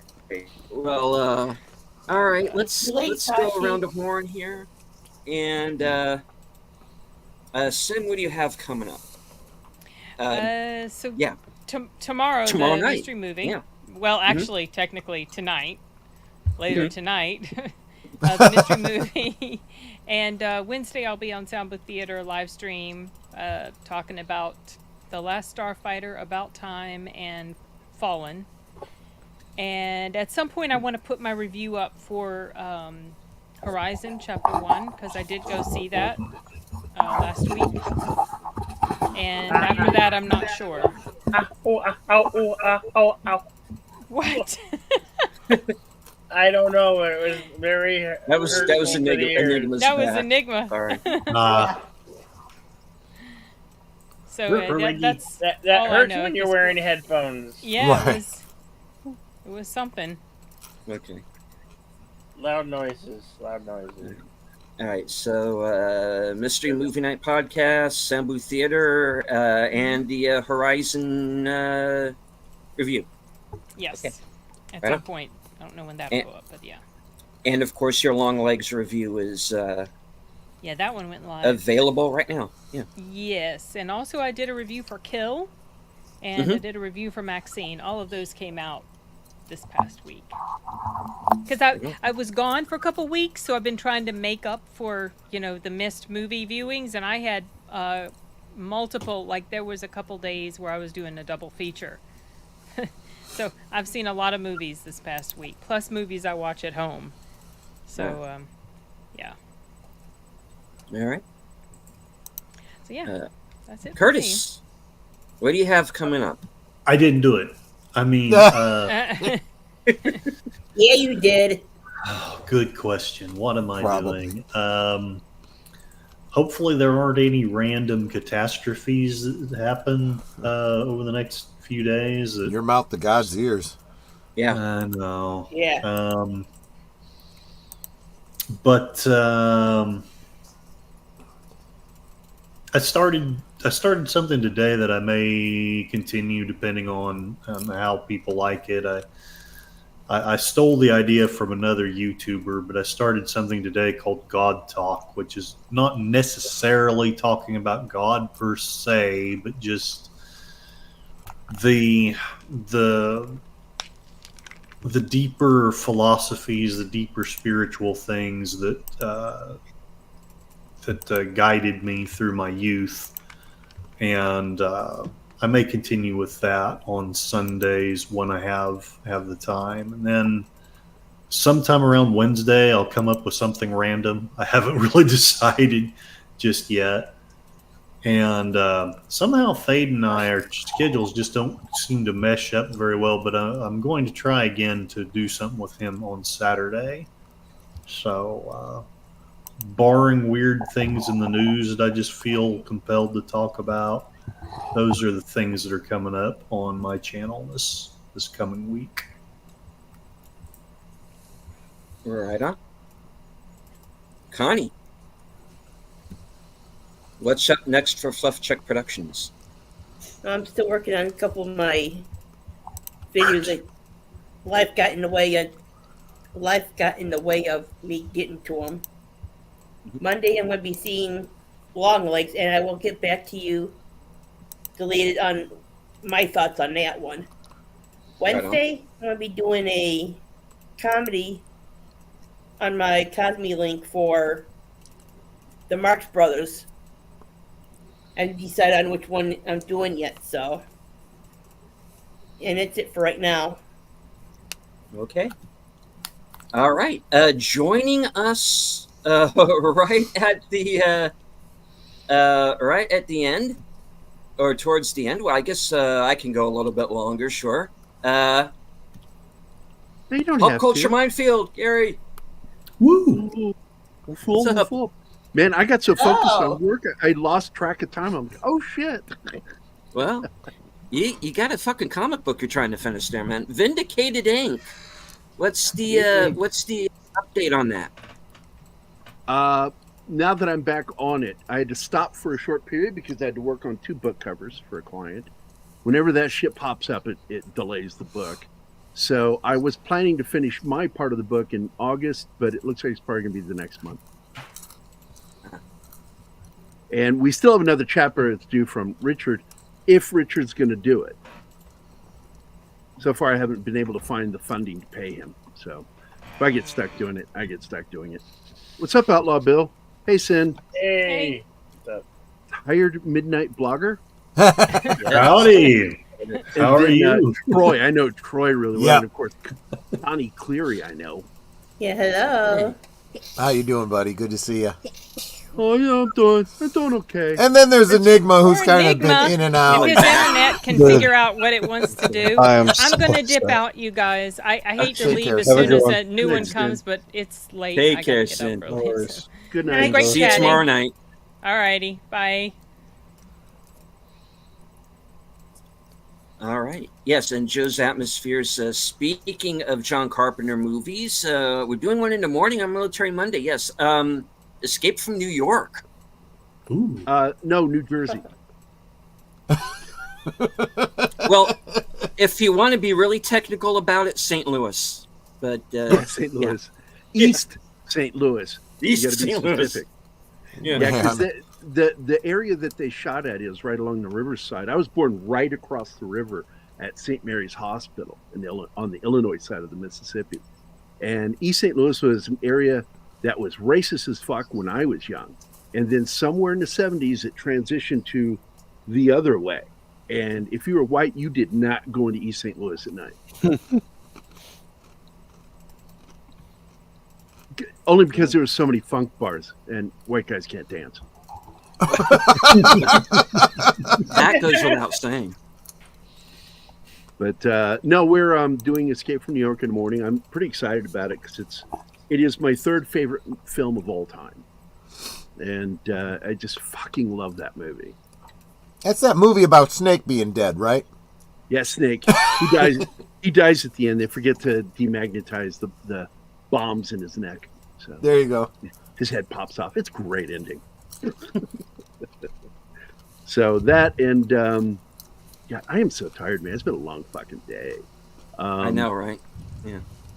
I took a break today and was working with a producer friend of mine, Kurt Bothel, and he's going to be delivering to me in the next day or two a new mix of one of my songs. So I'm pretty stoked about it. Right. It's gonna Cohen's be- Ghost. Tell us a Yeah. little bit about that. Well, I've been doing that for about 2.5 decades, producing music. My second album was half vocals and the other half were instrumentals because I like writing instrumentals. First album only had, I think, two or three instrumentals out of 13 or 14 songs on the album. And the second album, I just primarily had a shitload of instrumentals that I had recorded. I'm like, I better release these at some point. And so I did, and added a handful of vocal arrangements, put those on there. And then I took a break doing the art shit, and I didn't do music for years. And in 2013, I wrote a majority of the music that's on this album, the new one. Plus, I decided to go back because I can produce better than I did back then and do updated versions of the songs. And they're pretty fucking badass. I don't even promote or advertise, and I'm getting a lot of attention on some of the new demos that are out there. And I'm just excited about it. I never expect to make money off of my music, just off of my art. I had to make a decision as a musician and as an artist. Which one do I want to whore out and make money at? And which one do I want to do for me? So I saved the music for me and whore out as an artist because I'm a complete whore. I will fucking give you a hand job on a piece of paper for $25.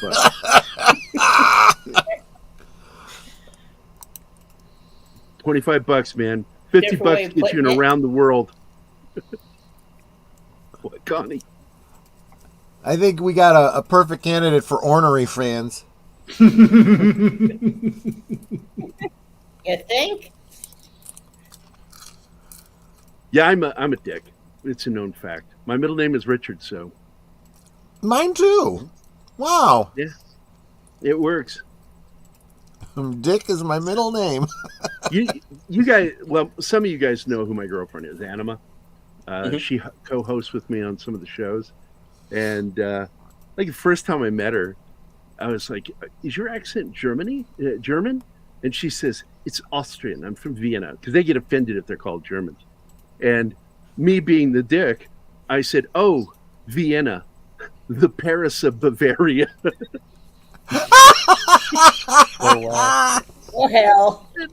I was interested in this girl, and I'm like going, "Oh my god, I probably just killed any opportunity to ever get with her." And she just thought Yeah, that was that could be. hilarious. she laughed. She's like, "That's so stupid, but that's funny."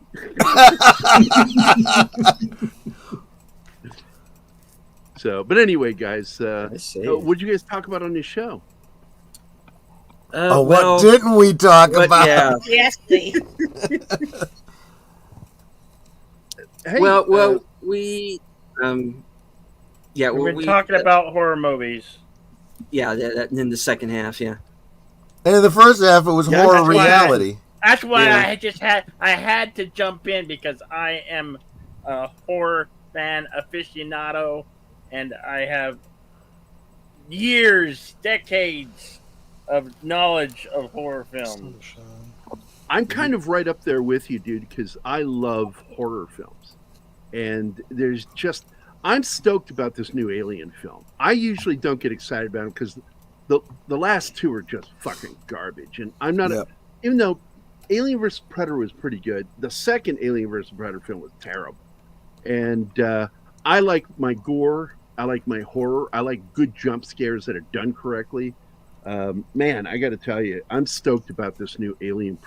What is it? I just forgot the name of it. Alien Romulus.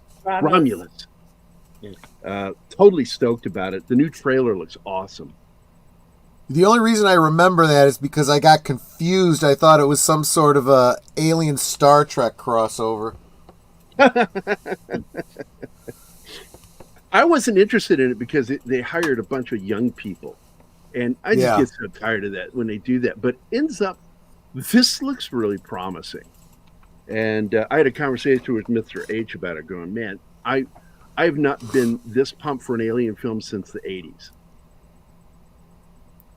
Well, I'll be counting on guys like you to do that review first before I go. Yeah. That's pretty much how I'm doing it these days. Yeah, so I do too. I'm going to wait until Mr. H and Sean Cullen have seen it. Okay. And then I'll go see it. Because I trust those two, because they have very similar tastes in their cinema that I have. Because the thing with me is, when it comes to Alien, the original Alien, really the second one too, are among my favorite movies of all time. And I've just very slowly watched that franchise go downhill, movie by movie. And now that 20th Century Fox has been bought by Disney. Oh, yeah. And the fact that first trailer did not impress me at all. Disney destroys everything. I don't want to see Disney Princess Xenomorph. I just don't. Right. So if I bother to watch this at all,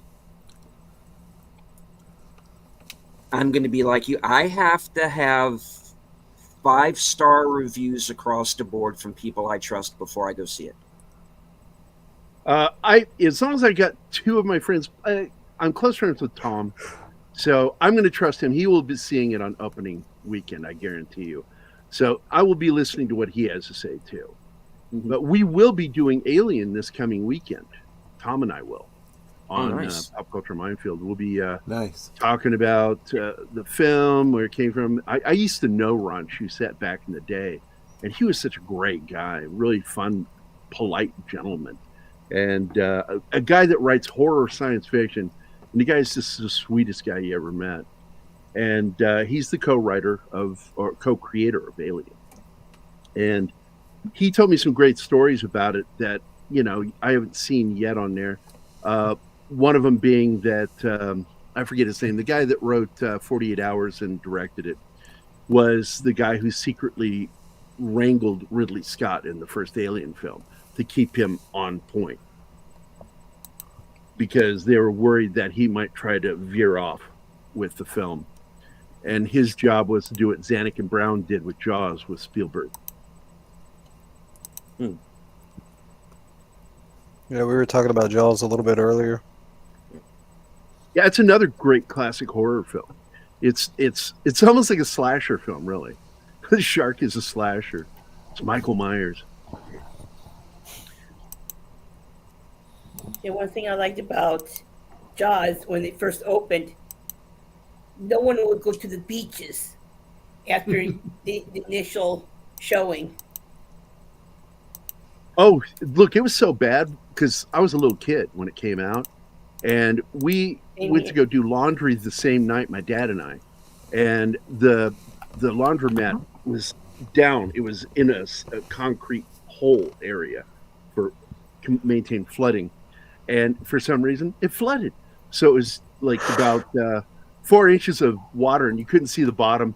And Dad's like, "Come on in here, boy. We can still throw stuff in the washing machine." I'm not going in there. He's like, "Why?" I said, "Jaws." Well, you know, I get that. I'm the same way. I ever since I saw Aliens, I don't want to go into outer space anymore. Well, you know, and by the way, Stephen, you said something a minute ago, and I meant to say this. The young lady, the star of the film, she's only 2 years difference from what Sigourney Weaver was in Alien. Yeah. Because Sigourney was 27, and this new young lady, I forget her name, she's like 25. Kaylee Spain. Yeah. So it's not really kids. Once I started looking, I'm like, well, they're not kids. They just look young. Well, they're kids to us now. Yeah. They are. So, yeah, like some 40-year-old walked up to me, and I said, "Look, kid, why did I just call him that? Because he's 40 fucking years old." But I'm still looking forward to it. By the way, I did share with you in the thing if you want to share one of my songs so they can hear it. You don't have to play the whole thing, but so people understand what I'm talking about, the kind of music I do. Some of it's hard rock, some of it's 80s style, because I just love the 80s music. I really do. This song in particular, the one I shared with Stephen, is my combat veteran song, dedicated to all my brothers that have been, hurt in combat or killed. So, is it okay to play a few seconds out of this? Are we going to get? No, it's my. No, you wouldn't get. You won't. I will not copyright strike.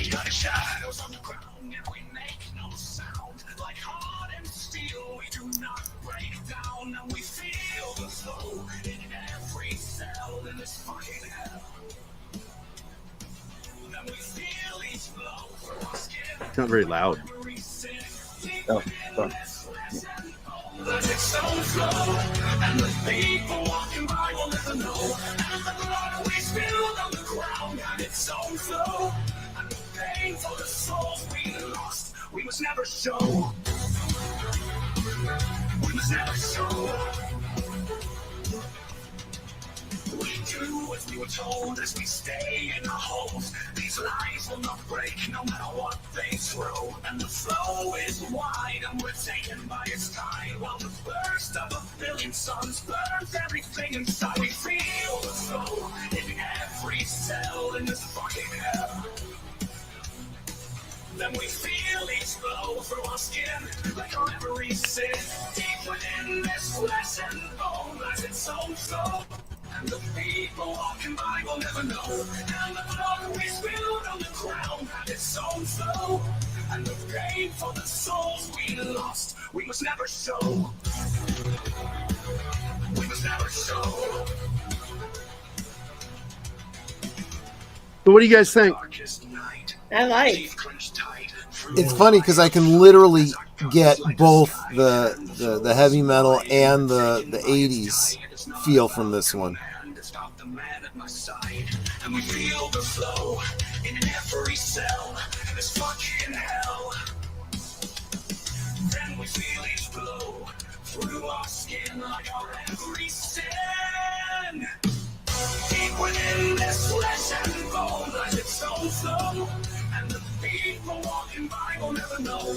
And the blood we spilled on the ground had its own flow. And the pain for the souls we lost, we must never show. We must never show. We must never show. We do as we're told. We are lost in the flow. In the flow. We do as we're told. And we are lost in the flow. We do as we're told, and we are lost in the flow. We are lost in the flow. We are lost in the flow, in the flow, in the flow. We do as we are told. All right, the flow. Nice. Cohen's Ghost. That's good. That's cool.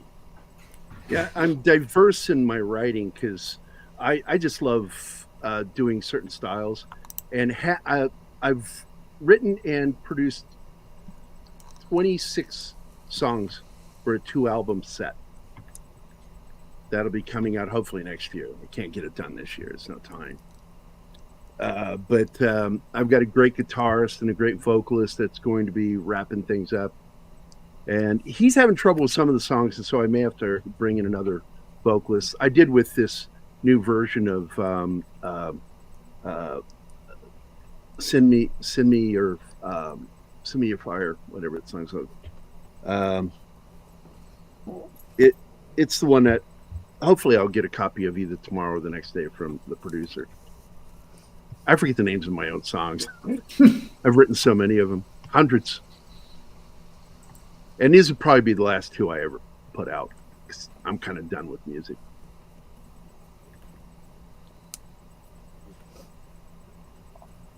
All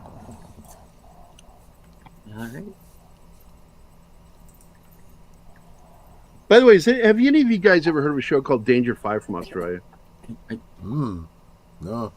I highly recommend checking it out. It's insane. I was enjoying the television show The In-Between Man. Mr. In-Between. Mr. In-Between. Oh, yeah. Yes. I love that show. I hated that he ended it. Yeah. Because he did a movie about the same character, and then a few years later, he produced the TV series. And that's all he's ever done is his movie about the same character and the series. He's done nothing else. That's it. Oh, man. And he's a brilliant fucking actor, dude. Yeah. Yeah, I've seen parts of it. The scene that got me thinking, okay, now I got to go back and watch the rest of this show, was that bit where they get into the shootout in the barn, and that's the one where the guy ends up bleeding out from getting shot in the shoulder because there's like arteries and shit in there. Yep. And he has that whole dialogue with him of, oh, I'm not taking this personal or anything, like, because it's like it's just work to them, and it's like that. And I thought that was interesting. Oh, sorry about that, mate. Oh, I don't take it personal. All right. Wow. He loved. I like this already. The scene which got me interested was when he was sitting there in counseling, and obviously this is one of the YouTube shorts, and you have this stupid piano in the background. Yeah. And this counselor apparently is asking him, are you going to be able to go around and just beat everybody up? Everybody behaves like assholes. And he goes, yeah. You know why? Because you let him get away with it. That's right. It's like, ooh. You let him get away with it. I like the episode when his daughter, he gets her an ice cream cone. We're walking down the street and some punks walk by and knock the ice cream on the ground. And he's like trying to talk to him, and they're just being assholes in front of his daughter. And so he deals with them later. Beats the shit out of them. Well, one of them, the other one runs. Yeah, the other guy's hightails it and runs. Chicken shit. But anyway, yeah, I didn't want you to have to extend the show. I was just like, oh crap, I lost track of time. I just wanted to pop in and say hi. That's fine.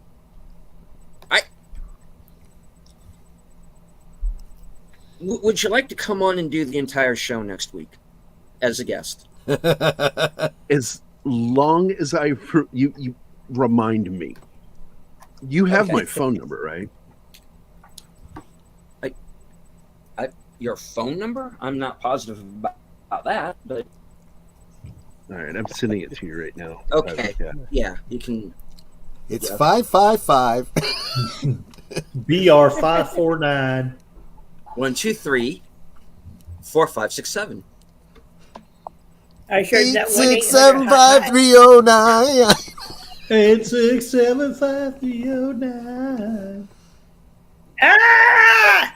I hate that song. Like if there was somebody that I didn't fucking like right hell. now, I would just give that number out. Right. I would say it was mine. But I don't have anybody I dislike right now. So I've done that before. although I did have my heart broken today because there was a person in our community I really thought they were a good person, loved talking to them, but then they said something stupid to me today. And I just went, I'm blocking you. Not because I'm offended by what you said or I have no means of arguing with you, because what you said is that fucking stupid. And it made me feel bad because I really like this person. It's so funny. What, do you have people do that too? No, just the way you share the story. Oh. You go, I blocked this person. You think it is a horrible situation. It's like, but I liked you. It's almost going back to Mr. In Between. Oh, nothing personal, mate. It's just this is business. Blocking you. Well, let me put it to you in this. Like, I was on Facebook. I had a guy that was a friend of mine for years on Facebook. And he told me, Gary, I know you have a problem with the movie Ghosts of Mars. He says, but I'm telling you, after 20 years, I went back and I watched it. And it's much better than I remembered. And I really enjoyed watching it the second time. And he says, you should give it another try. I said, you think that it's going to be better to me now than it was 20 years ago? He says, give it a chance. Give it a chance. I said, is it worth our friendship? He goes, oh, he didn't take me seriously. He says, oh, man, yeah. I said, because if you give me a recommendation to watch a movie that I fucking hate and make me watch it again, I will unfriend you and block you. And he thought I was fucking around. I watched it the second time, and it was garbage. And I fucking went in, I sent him a message. I said, you're officially blocked, you dickhead. And then I unfriended him and blocked him. And I've never unblocked him. I'm like, fuck that guy. That pissed me off, man. Tell me, recommend me go watch a film I know was bad. Because I'm a John Carpenter fan, and I hated that fucking movie. I hated it too. The movie I really enjoyed, which I was too. surprised of, is Sphere with Dustin Hoffman. Oh, yeah, I had problems with it because it veered so far from the book. And it's one of those things where I read the book first, and really, sometimes you really shouldn't do that. You should wait, watch the movie, and then read the book. But no, I read the book a year before. I did that with the Harry Potter series, to be honest. I saw the Harry Potter movies. I didn't care to watch the Harry Potter movies, but I watched all of them. But when it became dark is when I really started enjoying the movies. And then I went back and I read the books. The books had so much more information. It was just like you discovered something new really, really well.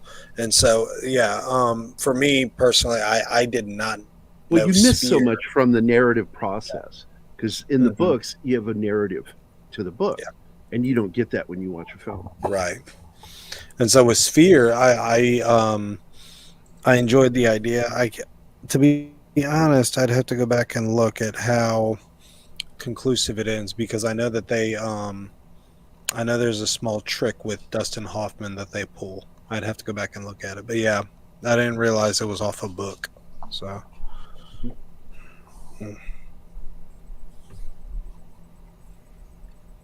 Tree Rock Creations is in the chat.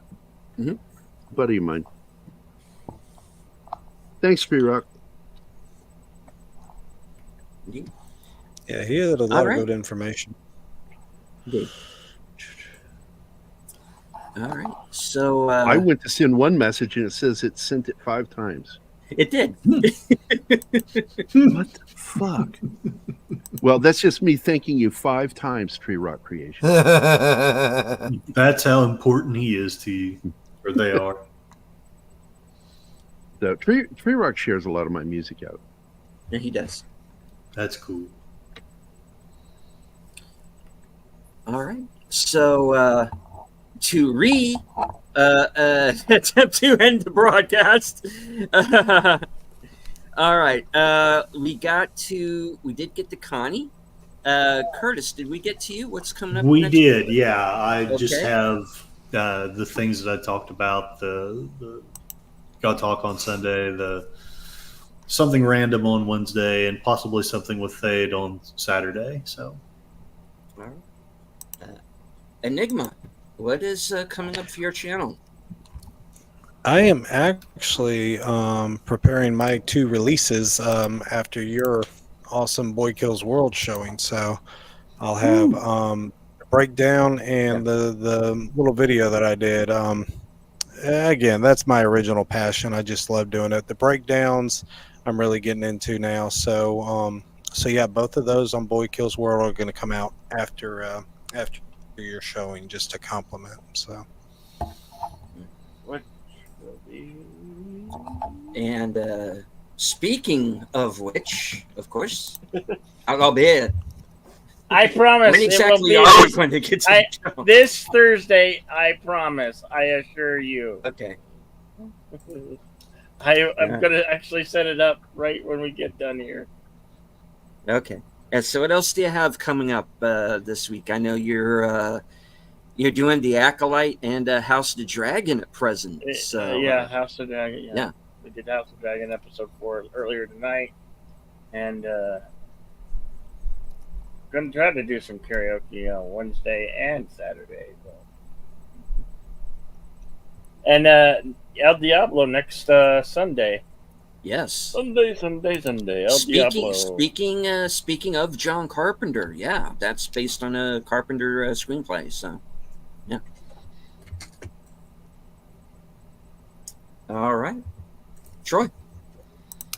Yep. So later tonight at 8 Central, 9 Eastern, I will be doing a double feature of Karate Kid and Karate Kid 2 because as y'all know, Thursday Cobra Kai.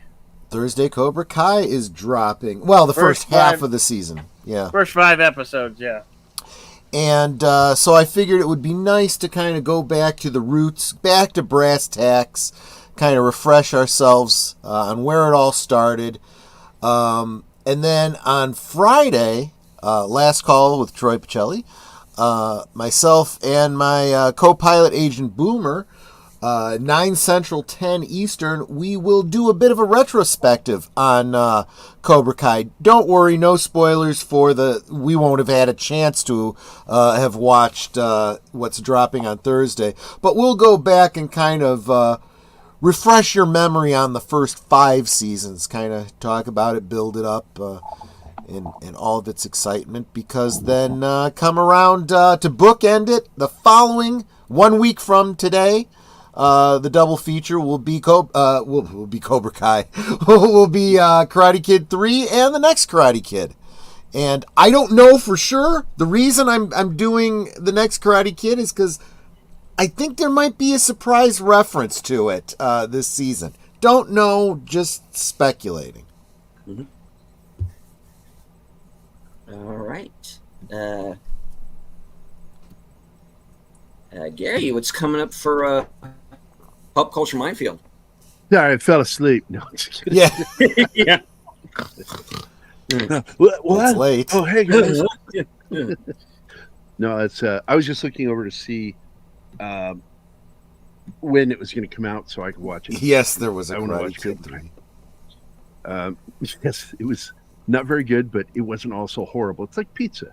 Even when it's bad, it's still really good. Yeah. So tomorrow I'm doing Escape from New York. May have some surprise friends popping in. I'm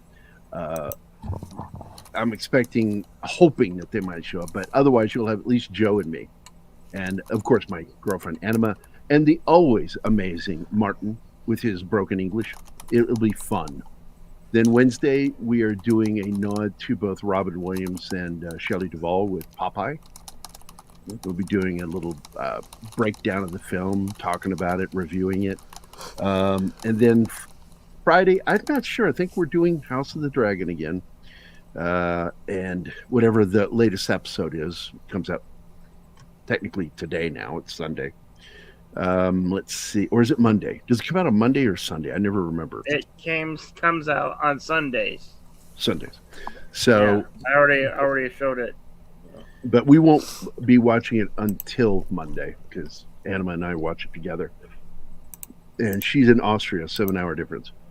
And then Saturday, Tom Connors and I will be doing Alien. And because, the new film is dropping and we wanted to talk about the original and why it's so awesome. Because unlike Aliens, it's an actual horror film. Mm-hmm. Aliens is an action film with horror elements. Yeah. So that's pretty much it. And then I'm going to be doing artwork and music. I got to wrap up on some music, but I've got pretty much all the music produced on the demos, and now it's up to the band to put it together. And he's doing Sunday at 8 p.m. Central for House of the Dragon. Or no, that's when it comes out. Oh, okay. Yeah. Gotcha, Joe. But Joe will be with me tomorrow morning talking about that Escape from New York. That's really just one of my favorite films ever made. It's like number 1 favorite film, Blade Runner. Number 2, The Thing. Number 3, Escape from New York. And nothing will ever unseat them. What was your position on Blade Runner 2049? I mean, look, I would rather watch it than get kicked in the cot, but it's not something I go out of my way for. I own a copy of it, but I wasn't too impressed with it didn't have the DNA of Blade Runner, and it should have. It looked like it was shot by a different director rather than trying to feel like it's part of the universe. He tried to make it his film, and by doing that, it kind of pulled away from Blade Runner. But I enjoyed some of it. I thought it was a really well-written story. I liked Ryan Gosling. And Harrison Ford was fun to watch in it. But overall, just, I don't know. It's not going to have the impact on cinema that Blade Runner had in 82. It is listed by the British Film Institute and the American Film Institute as the single most influential film of the 20th century. And that's for a reason. And oddly, it's not a very good film. It's still one of my favorites, but I know Ridley is notorious for this, going away from the script when somebody's not there to wrangle him. He's an amazing director of photography, and he's not that great a director. He doesn't understand story structure like his brother Tony did. Tom and I've talked about that before, and people are like, "What?" And I'm like, "That's a fact." But I'm such a fan of Blade Runner. I founded the Blade Runner Fan Club, and it's still going. I'm not part of it anymore, but Bladezone.com, number 1 Blade Runner website in the world. Wow. Somebody's typing viciously. What are you doing, Outlaw? What are you writing? No, that's not me. That's writing Troy. notes. That was me. I'm sorry.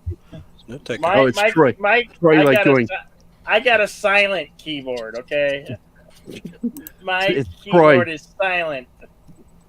Troy's like, he's like on some BBS right now, like talking porn with somebody. What are you wearing? If Deckard something like that, it's X, and I'm going off about somebody's meme. If Deckard is a replicant, then in Blade Runner 2049, it makes the entire story even more miraculous, and that's. I mean, like he said, it's a phenomenal story and everything, and I get it. I see his point on the the cinematography and how it was shot. I get that. But yeah, I ended up making a video, or just a fan video to it, because I think Gosling really did carry that story, so to speak, because we follow him, And so it was good. And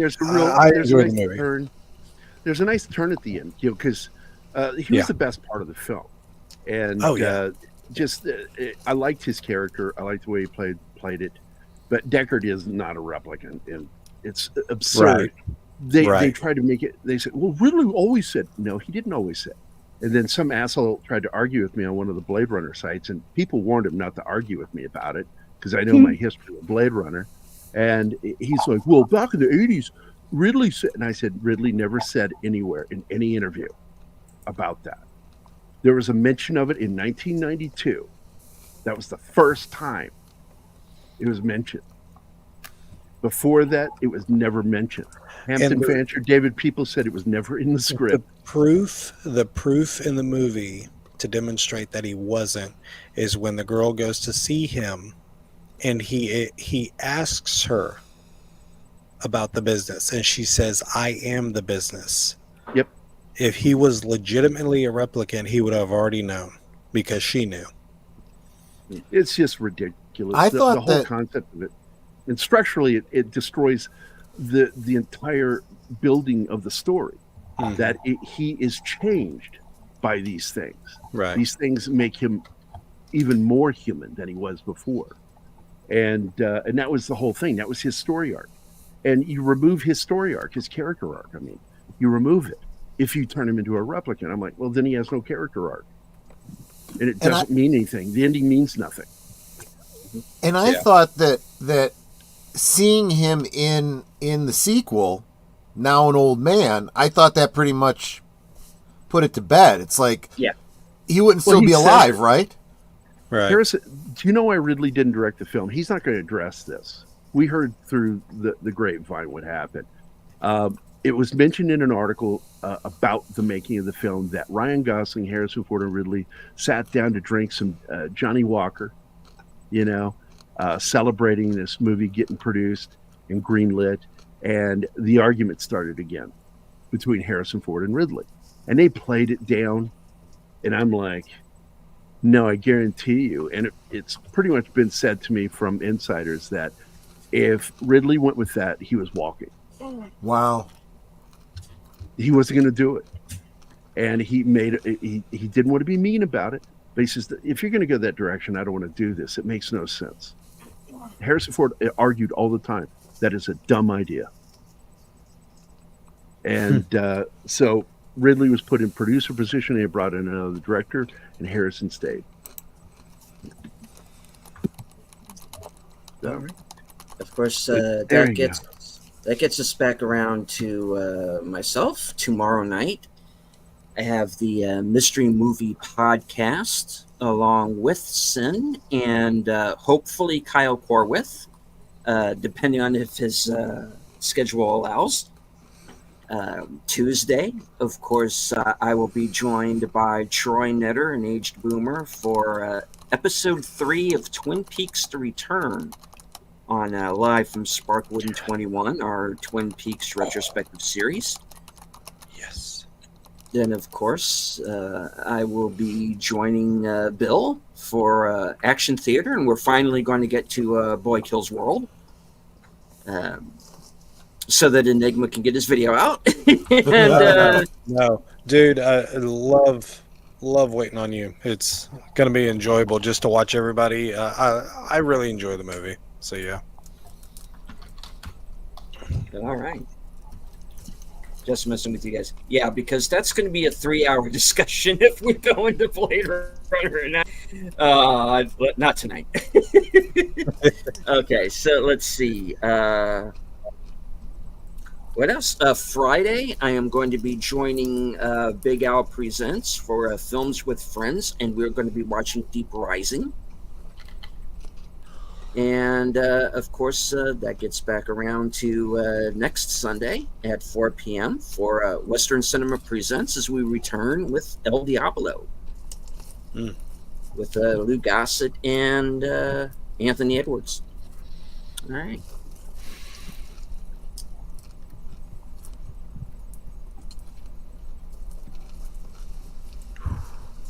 That is. I'm so tired. It just we're wrapping it up.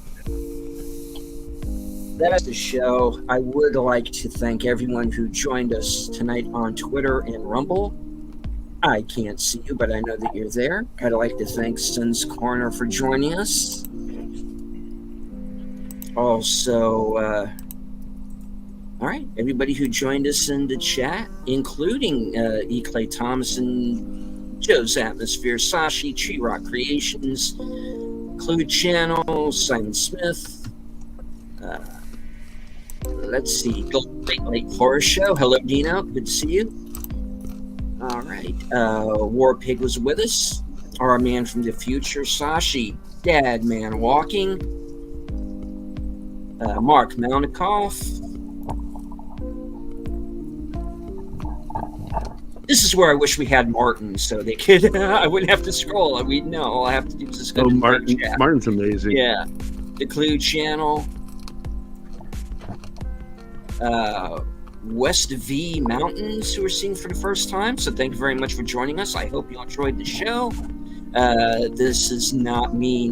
Gorilla's Random Thoughts. Read by Nature. Matt Cheatwood. Dega Outlaw, FKHC 2005, sometimes known as Tim, Clifton 3D, Daniel's Hot Topics, Logical Spark. Damn, we had quite a turnout. Thank you all for being here with us tonight.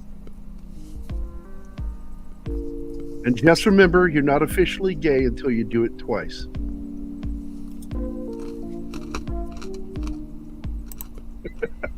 No comment. Get out, Bill.